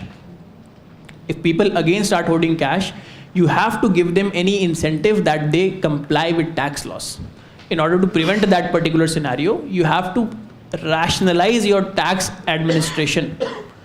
Tax compliance को incentivize करना पड़ेगा, तभी demonetization का फायदा है. The benefit will only remain potential. It will not materialize unless and until you streamline your tax administration. You give incentives to people to comply with the tax policies of the government. Fine. They were potential benefits. These are the challenges. This is something which the government should pursue in order to meet those potential benefits. Clear? Is this clear? Okay. Other issues: bringing land and real estate under GST, taxes and stamp duties. Again, this is part of compliance. Cooperative and not overzealous tax administration. Obviously, yes. Fine. Huh? How by bringing real estate under GST it will control black money, sir? How by bringing real estate? GST में पूछना, we'll discuss it. Okay.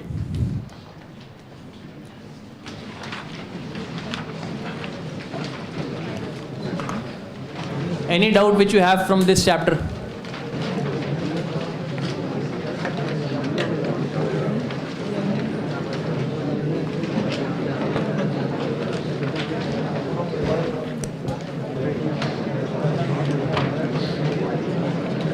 Any doubt from demonetization chapter? Estimating the GDP. अरे सुन लो यार, क्या बातें कर रहे हो? Estimation of GDP. Interpreting the numbers. Interview perspective से बहुत important है. ठीक है? PT perspective, from the perspective of prelims, the importance is money supply वाली चीज़ है. How do you estimate money supply? Different measures of money supply. All those things are important from PT perspective. Fine. Okay, let's come to this. Twin balance sheet problem. A chapter, issue which was dealt with last year also in detail. twin balance sheet problem. Twin balance sheet. Twin refers here to banks or the financial institutions and corporates. Both these institutions or both these bodies have a problem on their balance sheet. What is the problem?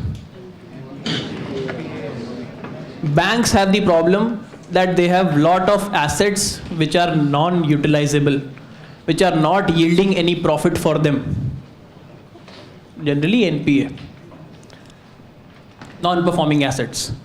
Because of this, because of an increase in NPA for the banks, their costs of giving loans are rising. More and more provisioning for NPAs is being done by the banks. Okay? Whenever a loan goes bad, the bank has to provision for that. In fact, while giving the loan, the bank has to provision for that particular loan. Provision means keep aside certain capital. I gave a loan to Vijay Mallya 100 rupees. What is the probability that it will come back? 0%. That means I have to keep aside 100 rupees from my pocket, assuming that nothing is going to come back. I give, say, 100 rupees to a good person, say Ratan Tata. It is assumed that all of this is going to come back. That means I associate a, say, hypothetically 0% risk. I do not do provision for this amount. A normal consumer such as me and you, bank evaluates the cost and say that there is a 10% chance that it is not going to come back. That means bank keep aside 10 rupees. So every loan which the bank is giving, the bank is keeping aside certain capital for that. Every loan which is going bad from the bank books of bank, this particular capital will be impaired. The banks cannot utilize this capital anymore. अपने assets use नहीं कर सकते. Because of that, what अब banks के assets कम हो जाएंगे ना, अगर इस particular पैसे को कहीं नहीं दे सकते हैं तो, that means the total amount which they have, which they can lend, has decreased.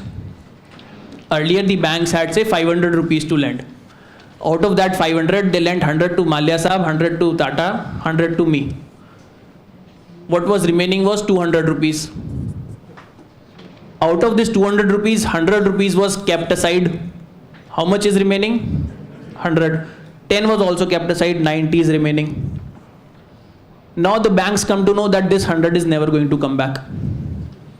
That means the total amount which the banks have now, which they can lend, has shrunk. Because of this, they'll have to lend to other consumers at higher cost of interest. जो honest taxpayers हैं या फिर honest people who are taking loans, now the cost of loans for them is going to increase. This is the problem of NPA, balance sheet problem of banks. Fine. What is the problem on corporate side? The problem on corporate side is they borrowed too much during the boom periods. Now their factories are lying idle and they cannot service their debt obligations. Every company which borrowed during the boom period, say I had the requirement of 100 rupees, I estimated that my demand of my product is going to increase exponentially. My sales are going to increase exponentially in future. But those sales did not increase. Where will I service my debt from now? I cannot. I cannot because my income has stopped. So this is the problem with corporates.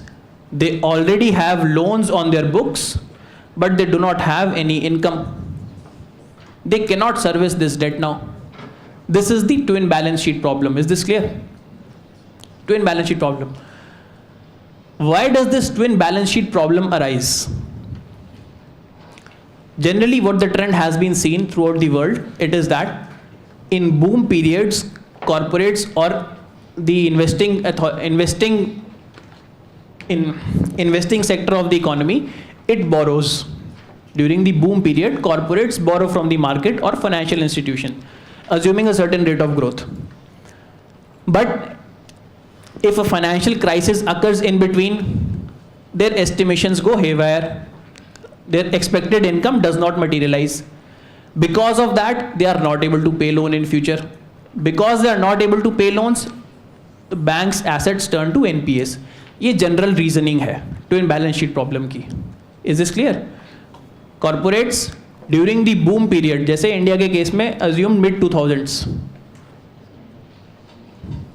rate of high growth, every company started borrowing in this period. These companies borrowed at whatever rate of interest was prevailing at that time. These companies borrowed, they estimated, they thought that everything is going to be such, everything is going to move in a positive direction from whenever they borrowed. Suddenly in 2008 global financial crisis happened. Because of this their incomes stopped. Since their income stopped, now they cannot service their debt. ये एक general cycle है, general path है twin balance sheet problem का जो देखा गया है. A general pattern which has been observed why twin balance sheet problems arise. ठीक है, this is the general pattern. Implication of this twin balance sheet problem. Implication is, since banks can no longer lend, that means any person who wants to borrow is not able to get money from banks. Banks do not have the capacity to lend. Anybody who wants to borrow will not be able to borrow from the banks, number one. Number two, since capacities of corporates are now impaired, they do not have any income. Whatever income they are generating is going to pay back to the financial banks को pay back करने में सारी निकल जा रही है. What does this mean? This means they cannot invest in any productive asset. मान लो technology obsolete हो गई इस दौरान. Can they change their technological base? No, because they do not have any income now. What will happen to the company? It has to shut down. This generally happens. Because of this twin balance sheet problem, what we see is number of companies file for bankruptcy.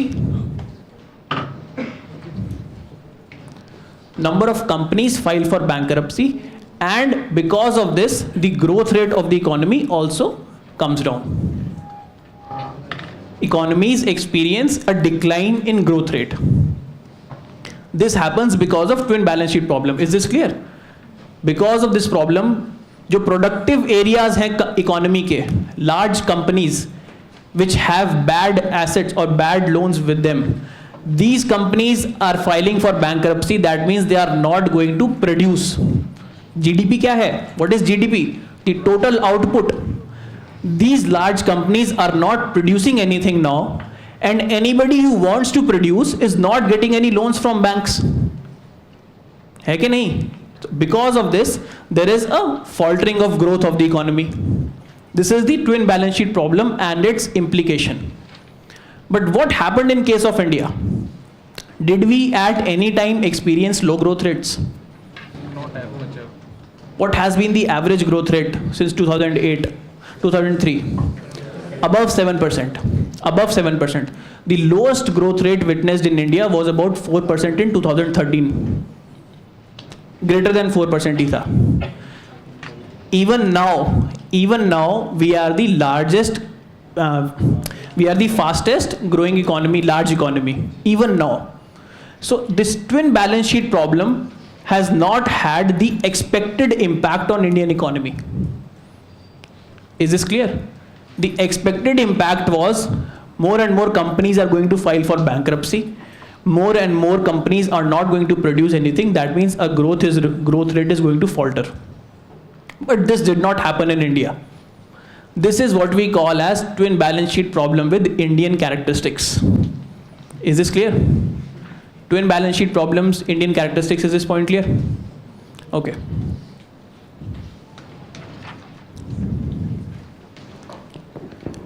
Economic survey deals with certain problems. Why did we experience this twin balance sheet problem? Most important reason, increased debt during boom period. ये वाला जो period था 2003 से 2008 वाला, there was increased debt of the companies. Second important reason is delays in clearances. The projects, the companies which got loans, mining companies for example, power sector companies for example, somebody had to produce power. Those companies got the loans based on certain assumptions that your power plant would be established in few years. But those companies did not get clearances, necessary environmental clearances, or land acquisition could not take place. Obviously, that also led to increase in cost. Fine. Next is global financial crisis. Because of global financial crisis, our exports shrunk. जो हमारी exports थे, services exports, plus our manufacturing exports, as well as raw materials to advanced economies, they have shrunk since global financial crisis. There is lack of demand in those economies, so this also had an impact. Plus inflation and monetary policy. We had experienced high inflationary rates. High inflationary rate means it will lead to high repo rates. High inflation will lead to high repo rates. Because of high repo rates, the lending costs are going to increase. ठीक है ना? Because of those increase in lending cost, the loans become unsustainable over a period of time. ये reasons हैं generally. Indian characteristics I have explained. Outcome is something which differentiate. In advanced economies, whenever this twin balance sheet problem was witnessed, the outcome was this bankruptcy and growth. In case of India, this was not witnessed. Neither bankruptcy was witnessed. Many large companies are still there. कैसे भी करके खिंच रही हैं, लेकिन but they are still functioning. Growth rate has not faltered in case of India again. In advanced economies or East Asian countries, growth rate faltered. Fine. The reason why this has happened, why is there a difference in outcome in case of India and other economies? This is a potential question for PT. Reason why do we have different outcomes of twin balance sheet problem? Reason is number one, driver of growth. The driver of growth in India, what is the driver? Consumption. Most important driver is consumption. We are not dependent upon exports to a very large extent. That means we were shielded from global financial crisis to a large extent. Okay? Exports do not constitute a large part of our GDP output. Number one. Number two, structure of banking system. Most of the banks in India are public sector banks. Because we have public sector banks, there is a tendency not to file bankruptcy. Government stands guarantee to these banks. Government is the majority stakeholder in public sector banks. अगर private sector bank होता, तो private sector bank would have gone to its the institution to which it has lent and asked it to file a bankruptcy. In case of India, the government is providing necessary support to public sector banks. That means there is less chance of these banks failing. Failure. अगर private bank है, it is going to take immediate steps. It is going to take steps in advance when it sees a loan is about to go bad. It will take steps in advance. Because of that, it will ask those companies to file for bankruptcy. ठीक है ना? ज़्यादा pressure है. But in case of India, the pressure of failure of bank is less. Why? Because the government is standing guarantee to that particular bank. Therefore, bankruptcies have not been filed. If bankruptcies have not been filed, that means we are assuming that with time these companies are going to function on their own. अपने पैरों पे अपने आप खड़ी हो जाएंगी time के साथ. ठीक है ना? Final reason is investment. In advanced economies, take for example of US. The twin balance sheet problem occurred. The reason was where the money was invested. Housing, not in any productive asset. In case of India, the money which was borrowed, large part of it was invested in infrastructure projects. ठीक है ना? In India, which are the companies which have maximum amount of NPS? Which are the sectors? Power sector is there, iron and steel sector is there, mining sector is there. ठीक है ना?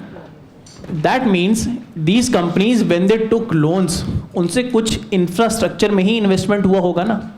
ज़्यादातर most of the investment that would have occurred would have been in infrastructure or productive areas of the economy. Is housing a productive area? No. That means once their economies failed, they had nothing to fall back to. Our investment, it was some kind of productive Therefore, we are yielding certain better returns. कुछ हम returns अभी भी yield कर रहे हैं. Housing वाले कुछ returns अपने पास नहीं ले पा रहे थे. ये एक इंपॉर्टेंट रीजन है. The sectors in which investment took place, the loans were taken, yes, the loans were taken at abnormally high prices or abnormally large amount of loans, yes, but some of those loans, in fact, most of those loans in case of India were spent in infrastructure or productive sectors. In case of advanced economies, no, they were spent in say housing sector. Therefore, we have been able to tide through this.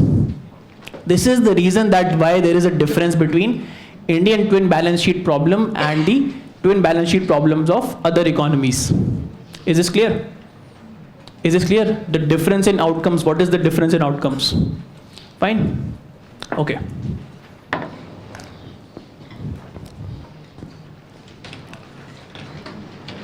How has the crisis been handled so far? हाँ अभी उस पर next slide में आएंगे. How has it been handled so far?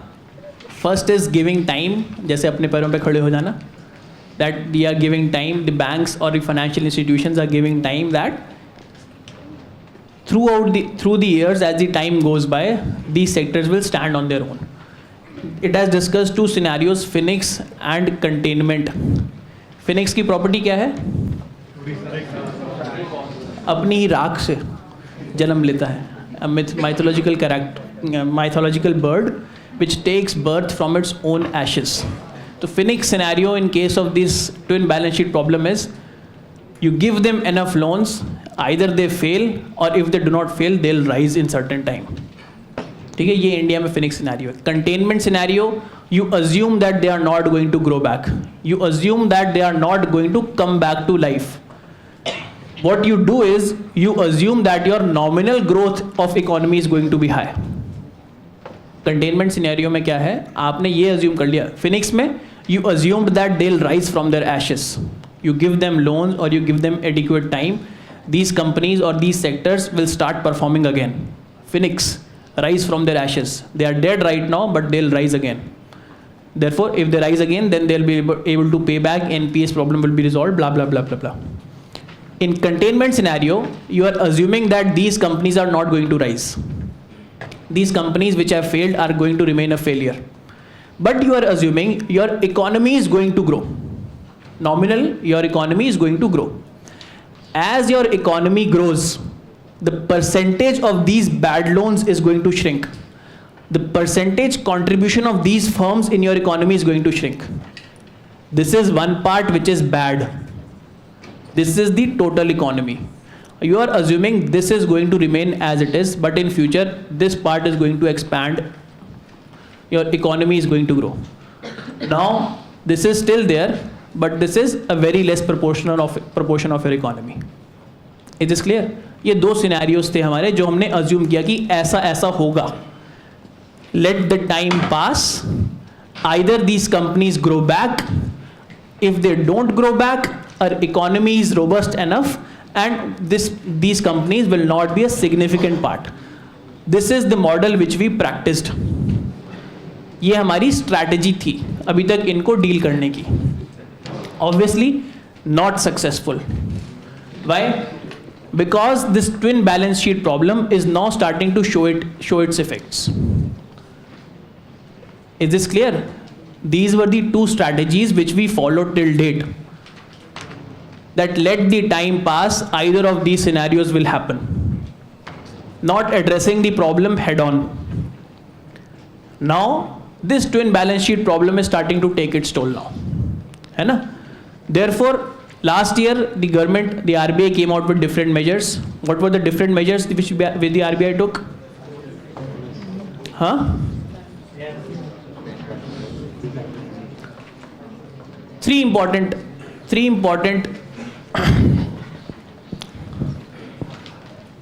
measures which have been taken. ARCs have been proposed, asset reconstruction companies, sustainable debt restructuring, SDRs, and S4A. S4A is? Huh? Good. हाँ हाँ, अरे ये major reforms हैं, major चीज़ें। हाँ क्या बोल रहे, बोलो जल्दी।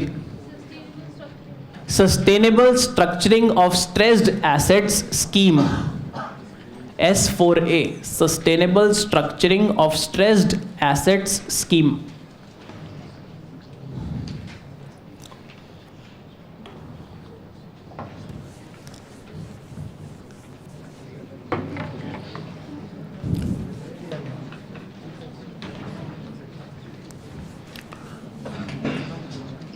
What is an ARC? ARC, Asset Reconstruction Company. How does an ARC function? There is a bank which has an NPA. There is a private ARC. Bank will sell this NPA to ARC. Ask this ARC to recover the loan, whatever dues are remaining. ठीक है, ये ARC का फंडा होता है। जो भी आपके पास NPA था, any NPA which the bank had, it is sold to this ARC. This ARC will conduct all what it needs to do in order to get back this loan. कुछ भी करेंगे, इसको बेचेंगे, strengthen करने की कोशिश करेंगे, whatever measures they want to take, ARC will take. The point being, banks do not have the expertise. Banks have the expertise in taking deposits and giving loans. Banks do not have expertise in recovering of loans, especially from this NPA. यहाँ पे काफ़ी उनका human resource waste होता है NPA को recover करने में। Is this fine? It was propose that a specialized agency, ARC, asset reconstruction company, will help in doing this. Fine? Again this has been in operation since about 3 or 4 years, but the number of cases which it has resolved are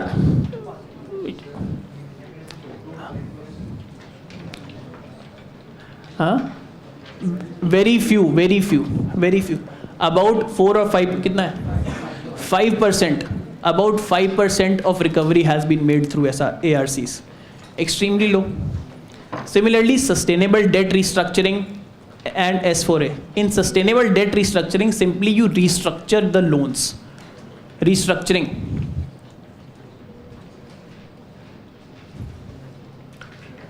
There is a long-term infrastructure loan. Infrastructure loans are generally long-term loans. ठीक है ना? An infrastructure project starts yielding return in a longer duration of time. 20-25 साल लगते हैं return लाने में. Since it is not generating any income right now, it is better that you delay the collection of loans. एक port है या फिर मान लो एक रोड है. A road will take a long term to be built. You gave the loan right now. If you start collecting the principal and the interest right now, it is not going to be a good proposition for the builder. So in restructuring, you restructure the terms of loans. थोड़ा सा restructuring कर लो कि ठीक है भाई इतना payment बाद में कर देना. ये है SDRs. S4A, Sustainable Structuring of Stressed Assets. This is a very specific measure. In this, what you do is you separate your loan into 2 parts. You have given 100 rupees as loan to a particular company or a particular group. You split it into 2 parts. One is sustainable, another is unsustainable. Sustainable is something on which you expect that you are going to get returns. Part of that loan or part of that company will be able to service its debt obligations. ठीक है ना? एक project है, एक company है, you have given a loan to that particular company. It is involved in diversified area. For example, it is involved in diversified area. One part of that company is generating income. Another part of that company is not generating income. To say, one part of the loan which you gave is generating income. Some part of that loan is not generating any income. You separate these parts. This particular part which was generating income, no restructuring is done here because this has the capability to pay back its loan. मान लो ये 50 रुपये था, assume this was 50 rupees, this was 50 rupees, assume. On this 50 rupees, the bank or the financial institution knows that whatever 50 rupees was invested here, the interest and the principal amount is going to come back. On this, it was sure that it was not going to come back. On this, you convert this unsustainable debt into, say for example, equity. You convert it here. Banks take or financial institution takes a management stake here. Management stake in this unsustainable part.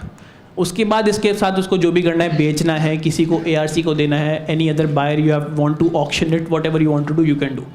This was S4A. Is this clear? Is this clear? S4A. Again, SDR, S4A, they were not able to resolve. I think only 2 or 3 cases were being resolved by these companies through these mechanisms. That means in general, they were not successful. Economic survey this time, it has proposed a new mechanism. Anybody who is interested, I purchase King, I have given loan to Vijay Mallya. Kingfisher में beer वाला business is sustainable, but airlines वाला is not sustainable. ठीक है? This is hypothetical scenario. नहीं, hypothetical scenario because it depends upon the terms of loan. Most of the times it is not there that you can spread the loans. You don't give loan to a group. You give loan for a particular project. If Vijay Mallya had taken loan, it was not there for United Breweries or Kingfisher Group as a whole. That is why I'm saying it is a hypothetical scenario. Okay? So this Kingfisher Airlines, suppose somebody is interested in buying this part. So banks now, once they acquire the management stake, they can do whatever they wish. If they want to run this company, they can do it. If they wish to sell it to ARC, they can do it. If they wish to sell it to some other buyer, they can do it. ठीक है? ये S4A का concept है. Economic survey has proposed a new kind of mechanism. Para.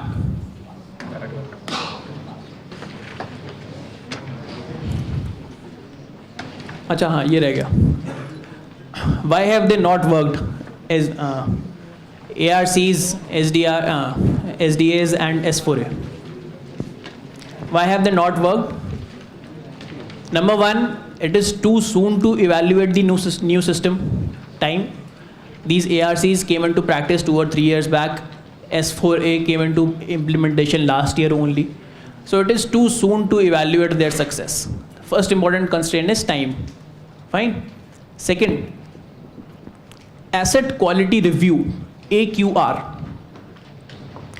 RBI directed banks to do an asset quality review.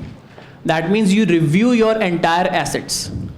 How much अपनी balance sheet को देखो, अपनी books को देखो, and recognize which are the good assets, which are the bad assets. What is an asset for a bank? Loan. What is an asset? Anything which generates income. For banks, loans generate income. What are deposits? Liabilities. Banks have to pay interest on those deposits. ठीक है ना? So you see which loans are good, which loans are bad. Asset quality review. Why was this undertaken? Because see, in name of restructuring loans, what banks were doing were evergreening.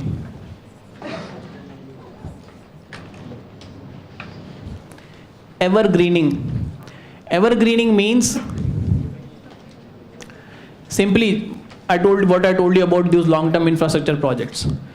You revise the norms of lending now, then after 5 years you again revise the norms of lending, then again after 5 years you revise the norms of lending. You are evergreening it. You know that sometime or the other the loan is going to come back. Whatever loan you have made is going to come back. So evergreening करते रहो. Rather than recognizing it as a bad debt now, you try to restructure your loan. ये asset quality review इसीलिए करवाया गया था. What happened because of this asset quality review was, since banks now had to recognize their good and bad loans, it was obligated by RBI that you do this. Since this was obligated by the RBI, number of assets were now classified as bad. ये वाली जो evergreening वाली problem थी, this came to fore now. There were number of assets which were hit hitherto not classified as NPA, but they had all the properties of an NPA account. Number of accounts which the banks were evergreening or banks were restructuring their particular loans. These particular accounts or these particular loans were now classified as bad loans. The truer picture started to come now since last year. Because of that, number of banks had to report very less profits or even losses. ठीक है ना? तो अगर वो चीज़ थी तो इसका मतलब आपका पर्पस सक्सेसफुल नहीं हुआ. ठीक है? Yes, in name of transparency, you had to recognize these things. You must know what is the size of your book, how much assets are there, how much liabilities are there. You must know, obviously yes. But in this recognition, you had to impair a lot of your profits now.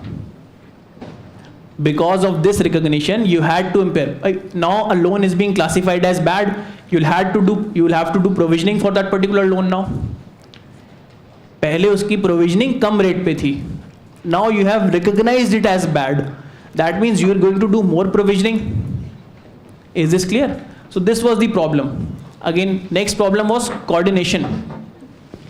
Coordination is a problem because, see, infrastructure projects, there is not one entity which gives loan. Infrastructure projects are generally of very large amount.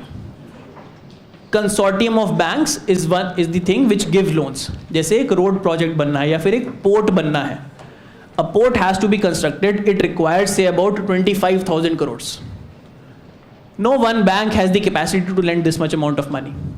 It is a consortium of banks or financial institutions which lends this money. Fine. While you are resolving this, suppose this goes NPA, while you are resolving this loan, that means 10 or 15 banks have to sit together and then resolve. Every bank, depending upon their exposure, has different incentives. Somebody who has large exposure will not want to forego this. Somebody who has very less exposure to this particular loan will say that ठीक है चलो जाने दो उसको. Fine. So there is a problem of coordination amongst different banks. Why? Because most of these large loans are given by a consortium of institutions rather than a particular single entity. Clear? Is this clear? Okay. Incentives for write-downs. Again, most of the NPA is in public sector banks. ये पढ़ लेना, why is there that in public sector banks, not in private sector bank? This is a plausible question for mains.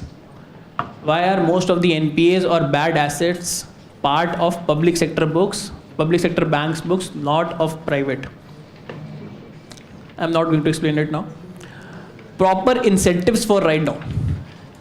Since most of these loans are in public sector banks, what will happen if somebody decides to write down a loan? अगले दिन Indian express में headline आ जाएगी, ठीक है ना? The great bank write down of 25 lakhs crores. It is politically not feasible. Number one, for a public sector bank, it is politically not feasible to write down large amount of loans. Number one is that. Second important reason is there are always questions that can be raised. CAG आ जाएगा आपके घर पे अगले दिन, CBI वाले आ जाएंगे, आपने कैसे राइट डाउन कर दिया इसका loan, you have taken some cut. तो there is no incentive for a public sector bank official to write down any loan. Is this clear?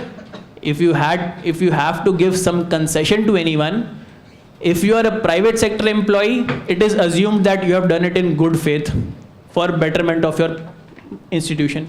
If you are a public sector employee, which happens to be in most of the cases in this in bad loans, it means you have taken a cut.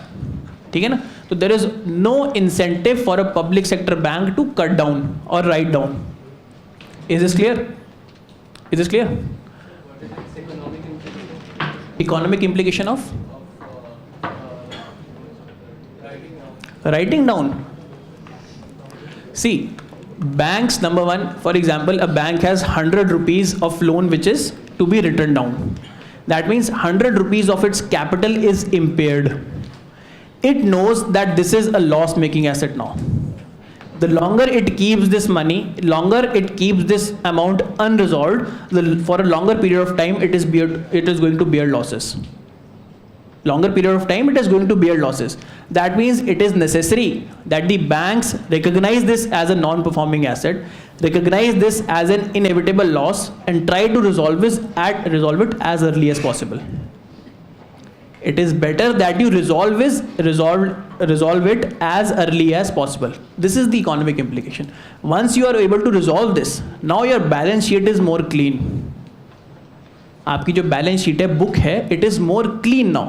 Since it is more clean, you can use it now for giving loans, other loans. जब तक ये आपकी balance sheet पे है, it is eating away your resources. Because of this, the cost of lending for other honest loan, honest people who want to get loans, for them the cost is increasing. ये economic implication है इसका. Is this clear? बोलो.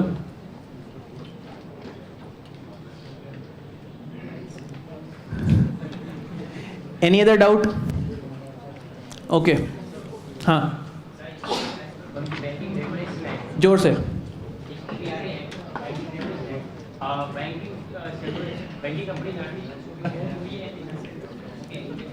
यार जोर से और थोड़ी धीरे, स्पीड थोड़ी कम.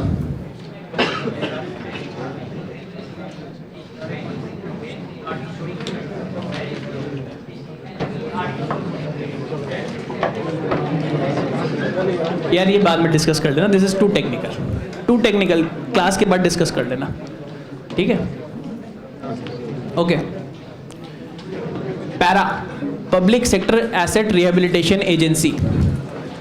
Economic survey makes a case for this. Public sector asset rehabilitation agency. The most important challenge in functioning of the earlier steps taken, ARCs, restructuring of assets, all those things. Most important challenge was coordination, as I told you. Para is going to be a centralized agency. One agency which is going to take care of these loans. One agency. That means the problem of coordination can be fixed because of this. Problem of coordination. Again, as I explained this time, it is inevitable. These losses, the banks which are incurring, these losses are inevitable. Today or tomorrow, these losses have to be recognized. You cannot go on evergreening these losses. ठीक है ना? जितने लंबे time तक, for the more period of time you keep these kind of loans on your books, the more cost you are going to incur. It is inevitable that this particular loan be recognized as loss by the bank, if not today then tomorrow. ठीक है ना? So always it is better. जो हम write down वाली बात कर रहे हैं, why write down? This step has to occur, if not today then tomorrow. Writing down has to be there. Is this clear? Writing down, you have to recognize it as lost asset. You cannot go on evergreening it forever. Some project which is not yielding you any return, which is a liability for you in spite of being classified as an asset. This asset is a lost asset. This asset is yielding you no returns. This asset is costing you. ठीक है ना? You as well as the economy. So if not today then tomorrow, you have to recognize this as lost. तो आपको write down तो करना ही पड़ेगा. You have to take that cut from your balance sheet, if not today then tomorrow. So why not do it today by selling this off to this particular agency, Para? You sell it off to this professional agency, Para, and you recognize it as loss. Clear your balance sheet. Is this clear? Clear your balance sheet today rather than waiting for eternity. Fine. Funding of Para. Since it is kind of an ARC, it is going to be kind of an ARC, but just a government run ARC. Government run करेगी ना इसको para को. The case is made for a government run ARC. It is obviously going to require funds in order to resolve these bad loans. What are the funding sources? They can come from government securities, capital market और RBI. जरूरत नहीं है. Management is extremely important. The management has to be professional. If the management is not professional, the problem of CAG and CBI, that will remain. If the management is not independent from government influences, all those things can be said against you. You can be liable to CAG's regulation, or you can be liable to CBI investigation. The management has to be professional. ये para के लिए case layout करता है economic survey. क्यों para होनी चाहिए? The irony here is, despite economic survey as well as general economic trend being in the direction of market forces. Despite the general economic trend, every recommendation from every other economist, from every other politician has been that the state should limit itself to regulation, not doing. State should be an enabler rather than a doer. Para, recommendation of this particular agency, para, this is an irony. Why? Economic survey is saying that government must initiate this response, the government must take this response by itself. एक government की agency होनी चाहिए, ये एक irony है. Rather than letting market forces resolve these NPAs. Are you understanding? Rather than letting market forces resolve these NPAs, economic survey is actively pitching for a government agency which is able to do some professional management of these NPAs. Why? Because it says the costs have lingered on for too long. If we do not recognize these costs today, they are going to hamper the economy in the medium term also. Therefore, it is important that we recognize these costs and we resolve these assets as soon as possible. Is this clear? Understand the irony which I was trying to tell. Private sector की तरफ movement है. Everybody wants that government should withdraw. Private bank से withdraw करो, railway से withdraw करो, हर एक organization से withdraw करो, hotel से withdraw करो. ठीक है? But in this case, the economic survey is actively advocating for a new government agency. Fine. The reason, as I've explained. Fine. Okay. Okay, next. Fiscal framework.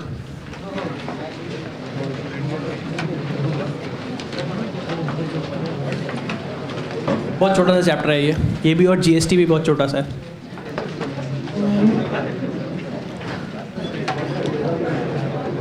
This whole chapter is based on the premise of revision of FRBM.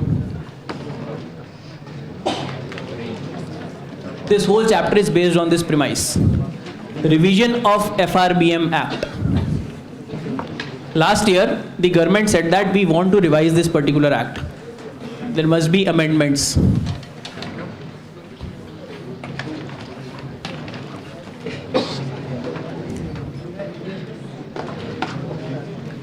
Revision of FRBM.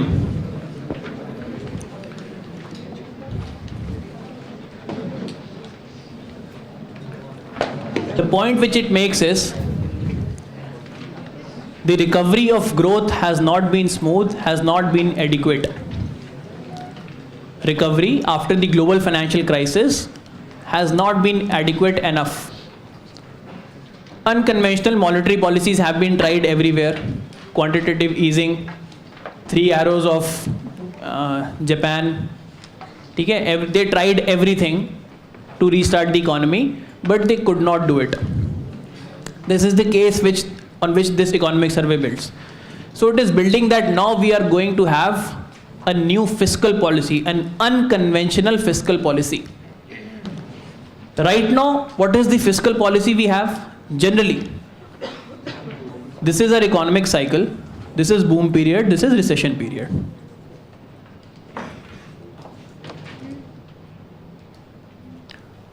What we do right now, what do we have right now? During boom period, we tend to spend more. During the boom period, our expenditure increases. Not only private expenditure, but also government expenditure increases during the boom period. Where does that expenditure, where does the money come from that expenditure? Mostly increased growth. Increased growth means more resources are available. Plus, there is a prospect of growth now. That means there are more borrowings. Is this clear? During the boom period, we tend to spend more. There is a seat here. कोई किसी को आना तो आ सकता है. During boom period, we tend to spend more. That expenditure or money for that comes from increased growth rate. Increased growth rate means more resources available at your disposal. Number one. Number two, increased borrowings. These are the two sources. That means during boom period, we tend to have more fiscal deficit.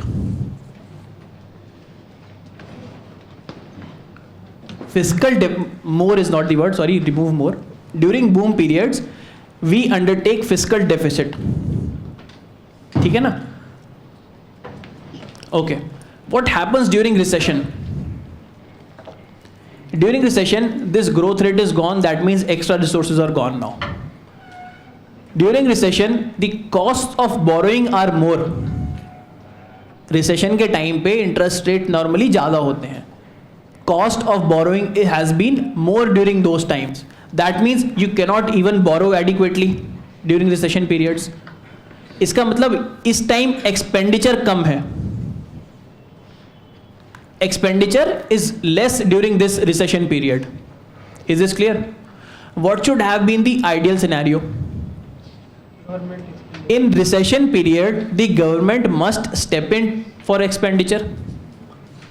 When the government steps in for expenditure, only that, this is one of the measures to kickstart the economy. When the government steps in expenditure during recession period, economy will grow. It is assumed, generally empirically validated also. During boom period, once your resources are growing, it is better that you save. During boom period, the government tends to get more revenue. That revenue the government spends that revenue rather than saving. Since expenditure on public purposes, जैसे unemployment has to be unemployment भत्ता क्या बोलते हैं उसे, unemployment grants during boom period, whatever you have to give are going to be less. ठीक है ना? Because of that, the government can cut down on certain spendings. Fine. So rather than doing that, we spend more. Rather than saving, we spend more. But the ideal case should have been we save during boom period and utilize these savings during recession period. This would have been the ideal scenario. Fine. This is the case which is made out in this entire chapter. What does the FRBM Act say? FRBM Act says it does not give any consideration to the scenario of the economy, boom cycle or the recession cycle. It says that one must aim for 3% of fiscal deficit, 0% of revenue deficit. Now effective revenue deficit since 2010. These are the targets laid down by FRBM Act. Fine. Now, if you are adhering to this particular target in FRBM Act, during times of recession, you have to spend to kickstart the economy. During times of recession, you need to spend more. That means this target can be breached. अब recession के time में अगर if you have to breach this target, then it should be allowed. You should be allowed to breach this target during times of recession. Every time, not only in emergency situations. This should be your cycle of expenditure. Rather than waiting for an emergency situation to arise, this should be your cycle of expenditure that you save during boom and you spend during recession. Is it not? Whereas the FRBM Act puts a number 3%. कहाँ से आया number? Nobody knows. This is a random number. Nobody knows. No analytical research was done in arriving at this number. ठीक है? We stick to this number because it looks good maybe. No analytical research was done in arriving at 3%. Why 3%? क्योंकि rating agencies बोलती हैं इसीलिए 3%. ठीक है? So this number was not arrived at in any analytical manner. Plus, FRBM Act is constraining you to spend during these times when it is required the most. Therefore, this chapter is laying down this policy. One should revise FRBM Act. How much debt can India take? Debt to GDP ratio.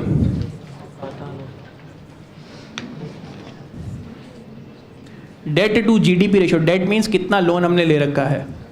ठीक है? Generally, whenever we incur fiscal deficit, we are adding to our debt.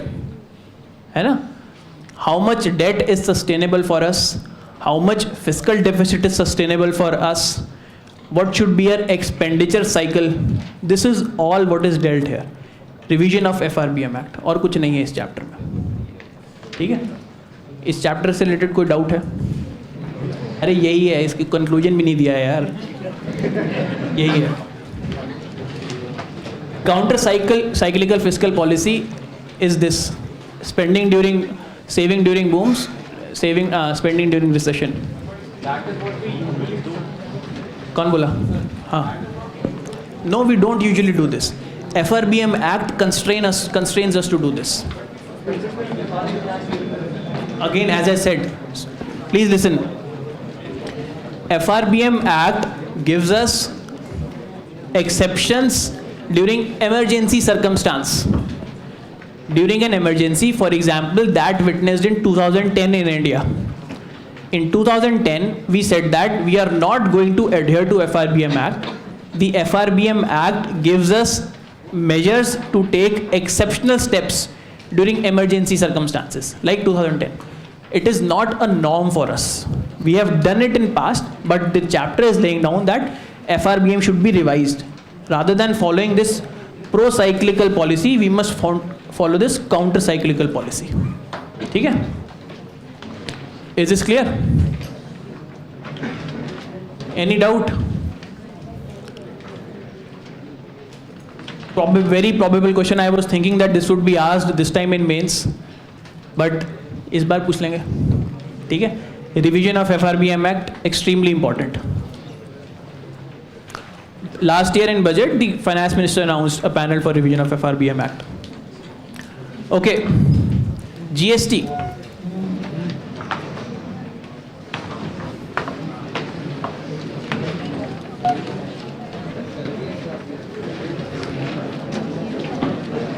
If you look at the kind of questions that have been asked from economic survey, यार जिसको उठ के जाना है वो शांति से जाओ, ठीक है? और उठ के जाने वालों की आड़ में आप बातें करनी मत स्टार्ट करो. Fine. Okay. If you look at the type of questions that have been asked from economic survey, they pick up a line somewhere hidden in any chapter and ask on trends based on that. They asked in 2014 agricultural seeds, availability of agricultural seeds. Good quality agricultural seeds are not available in India. Nobody knew what was there. In economic survey of 2014, it was mentioned bad quality or medium quality seeds are there in excess and good quality seeds are not available. और कहीं नहीं था, वो किसी newspaper में cover नहीं हुआ था. ठीक है? इसी तरह GST. This year, the chapter on GST, it's extremely important. Written not in the most lucid form, no, अच्छी तरह नहीं लिखा है, because it is quite complex chapter, GST वाला. The point which I'm trying to make is how do you study it? How do you get certain facts? You just read the conclusion.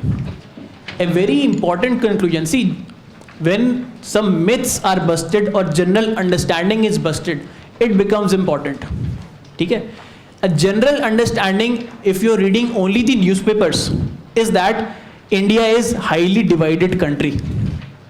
When anybody makes a case for GST, we say that there are number of barriers. Every state acts as a barrier.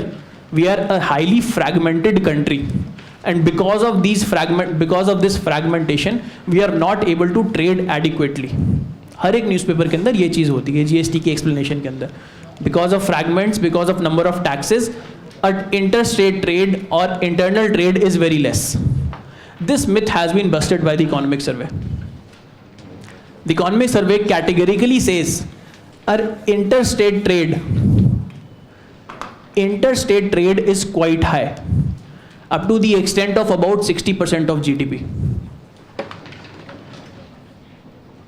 Our interstate trade, that means this trade in amount of trade which is happening between different states. Fine. Analysis of this particular, how has the economic survey arrived at this number? Analysis is not important for us. It has used different proxies, arm's length trade, intra-firm trade. Intra-firm means trade which happens between sister parties of a particular firm. ठीक है? For example,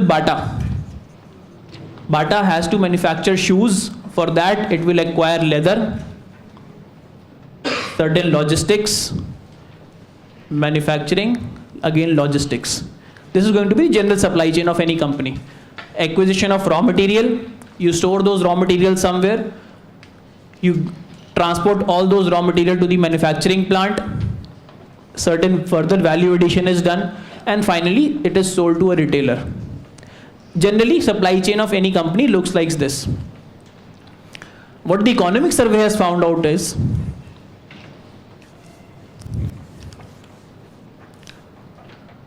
exactly opposite to what is general understanding. General understanding is that the taxes, different tax rates which we have for different states, which different states have, barriers which we call them, they are an impediment to trade. Obviously understanding, normal understanding क्या है? जितने ज़्यादा taxes होंगे, they will act as a barrier or not? Any state, you go to a different state, it will act as a barrier. There is a different tax law here, different rate of tax here. Fine. Economic survey finds out it is not despite of this, but because of this. We have that 65% interstate trade, not despite of this, but because of this. A very stark finding. Generally, it is believed that because of this, the trade is going to be less. है ना? You found out this number, 65% internal trade. You tried to give an explanation that despite this, we have so much high trade, that means we are a very good economy. No, it is not despite this, it is because of these barriers, or because of these fragmentation, because of this fragmentation, we have such a high interstate trade. ये reasoning है, ये fact है जो economic survey में पता लगाया गया है, conclusion which it has reached. The reasons for this are, the reason for this is very simple. Fragmentation of supply chain.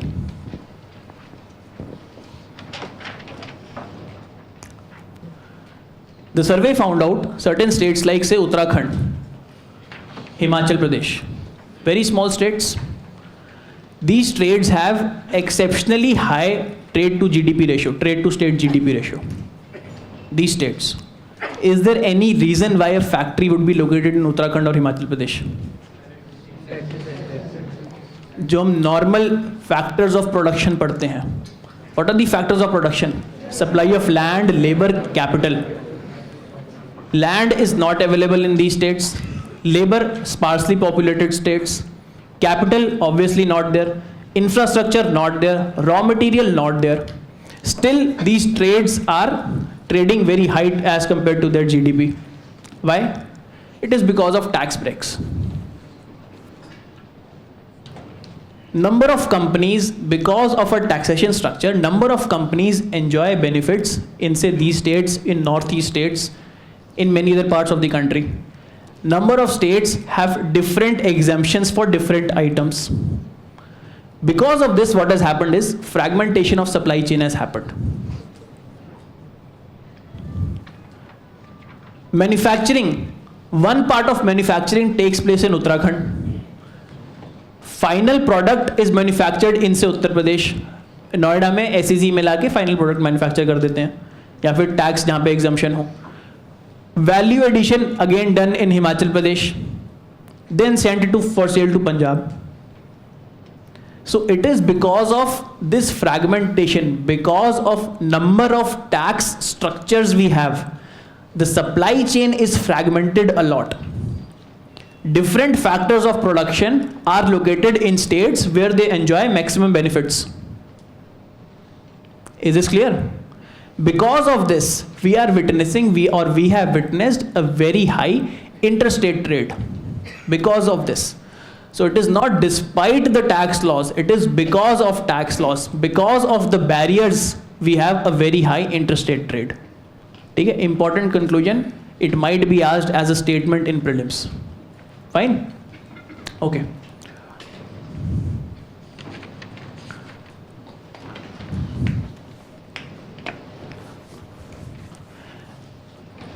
Other minor points of analysis which economic survey has done. There is a gravity model which we study in economics and geography. Gravity model of trade.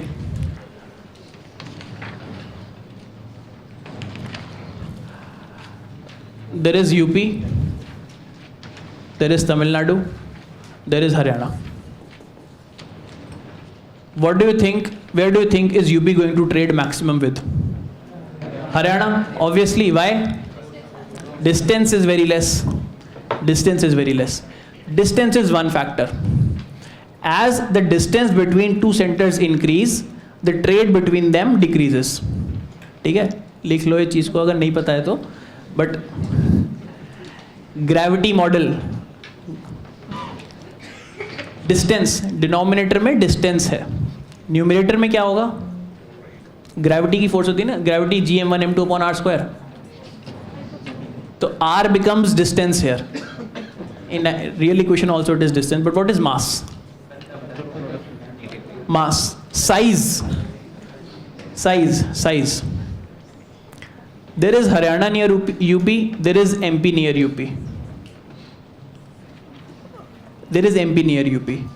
Which of the two states do you think UP is going to trade more with? MP. Why? Huh? Suno. See, when we talk about mass or size, there are a number of different indicators we can use. One indicator is GDP size or per capita income. Per capita income of Haryana is much more than MP. That means trade with Haryana is going to be more. Fine. Per capita income of Haryana is much more than MP. That means trade with Haryana is going to be more. Another factor which we use is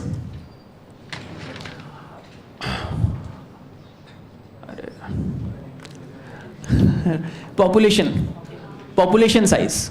Population of MP is much greater than Haryana. Despite the population of MP being not economically well off, despite they possessing lower purchasing power parity, lower purchasing capacity, because the size is very large, we'll say that this trade with MP is going to be more. Okay? How do we validate it? Then it is an empirical question. You get the data and then you say that with which state does UP trade more. Is this clear? Gravity model has different variables. Generally, with distance, the amount of trade declines. As the distance increases, the amount of trade between two units declines. As the income or the economic capacity of two bodies which are trading increases, the trade also increases. Economy wala factor, Haryana and UP, GDP or per capita income. As the population of two centers which are trading, it increases, then also the trade between two centers will increase.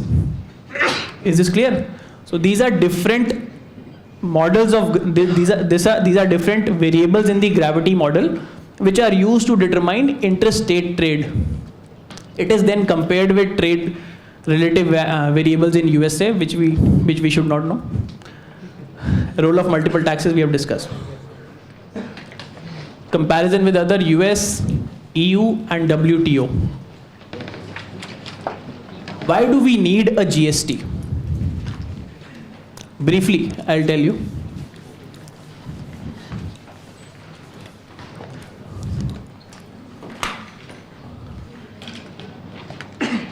There is a producer,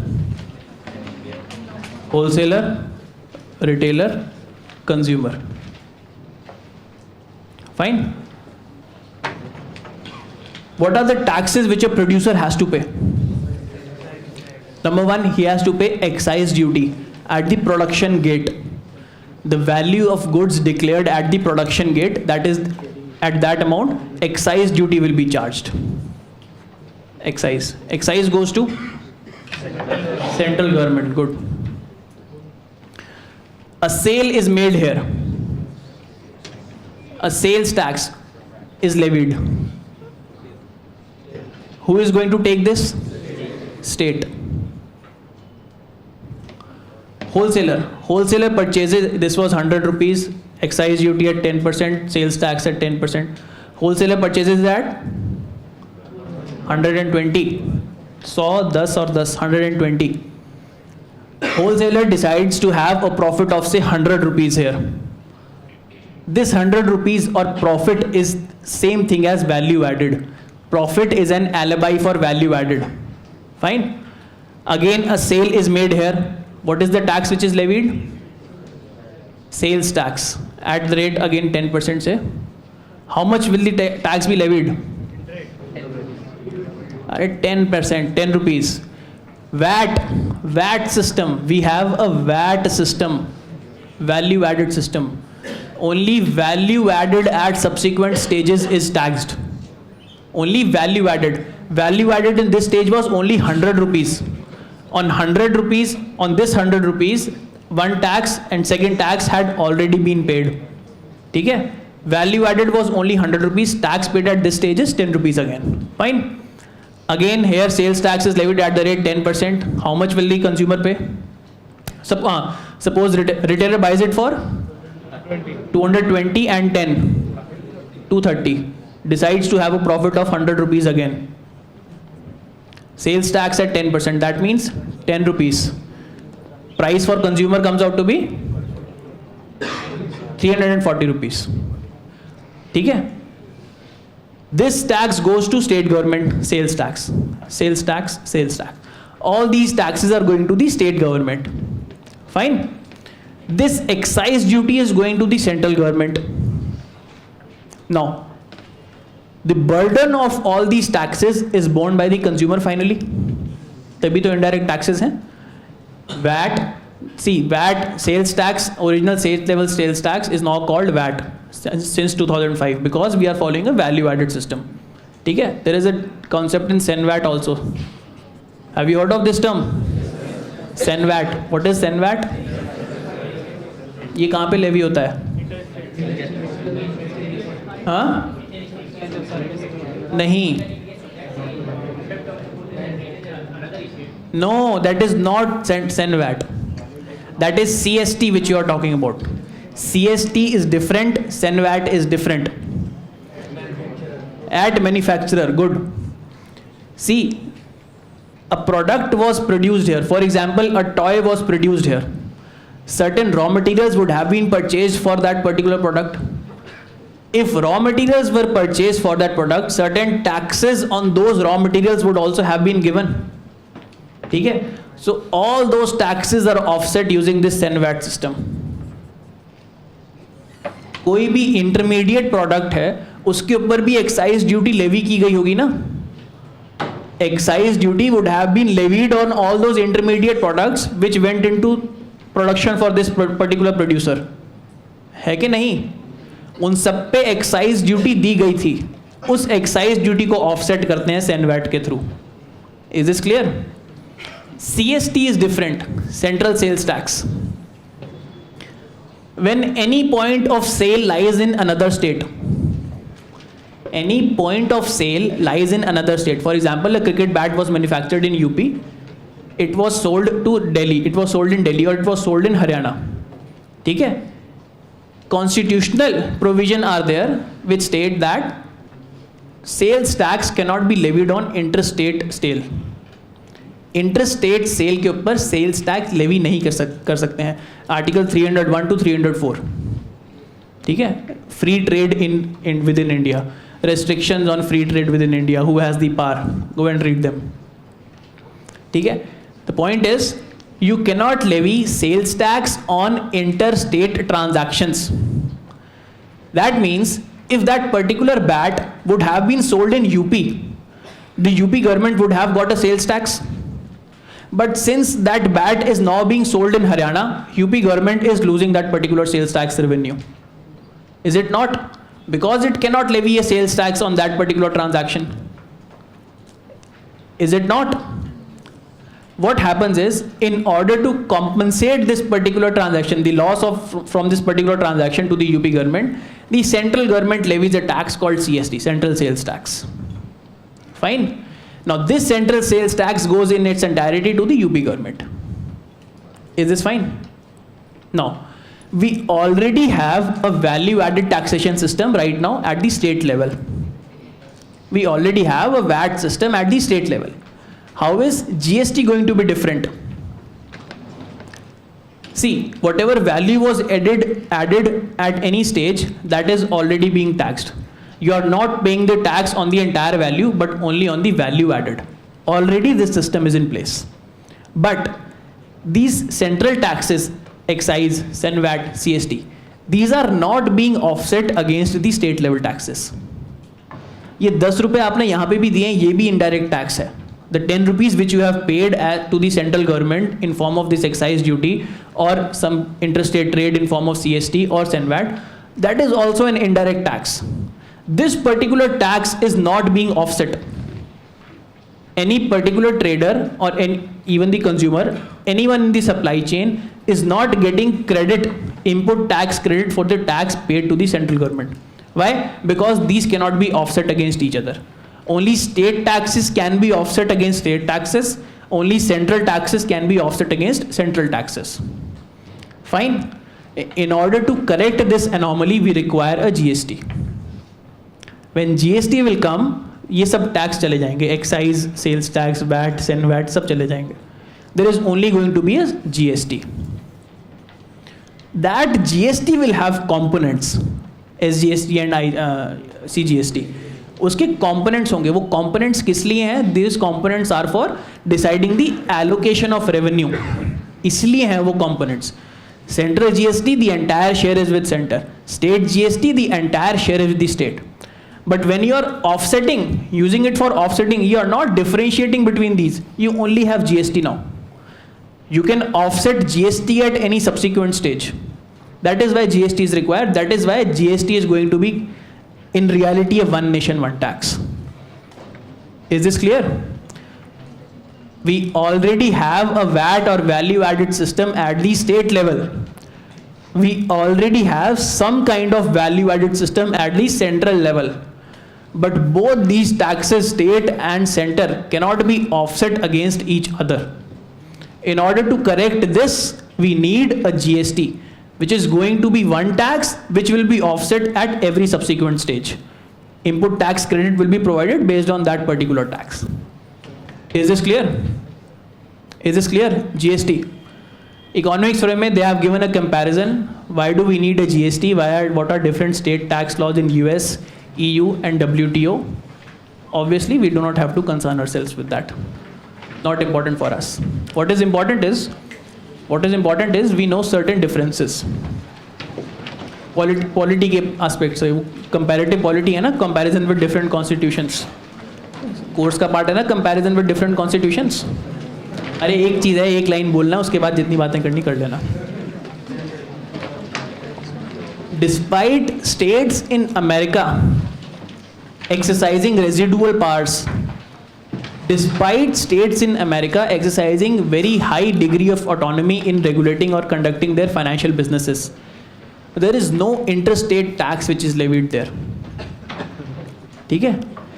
In India, despite having a strong union, despite having a strong central government, despite constitutional provisions that you cannot levy tax on interstate trade, we have number of exceptions.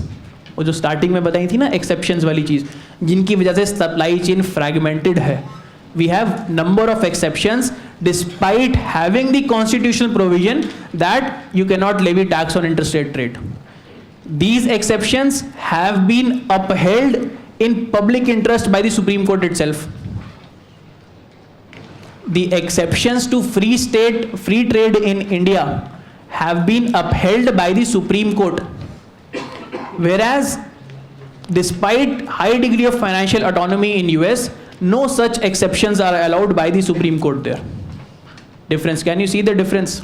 Despite India being one state, India being unitarily strong, despite America being state-wise strong, we have difference here. Is this clear? Why? अब इसको correct कर रहे हैं ना GST लाके. Why क्या? Why? Because the economic survey has mentioned the reason. The why reason is in America. किसने पूछा था? हाँ. Why is in America there is more prominence given to free trade? Number one. In India there were concerns about unity of India. If you do not give adequate financial independence to states, there might be tendencies to break away. We are bringing in GST because we think that after 70 years of independence, these fissiparous tendencies have now gone away. That is why now we are trying to take some of the financial sovereignty from the states and actually usher in an era of one state, one nation, one tax. Fine. अब पूछो questions और फिर thank you. बोलो. Long term in GST regime. Hello, please.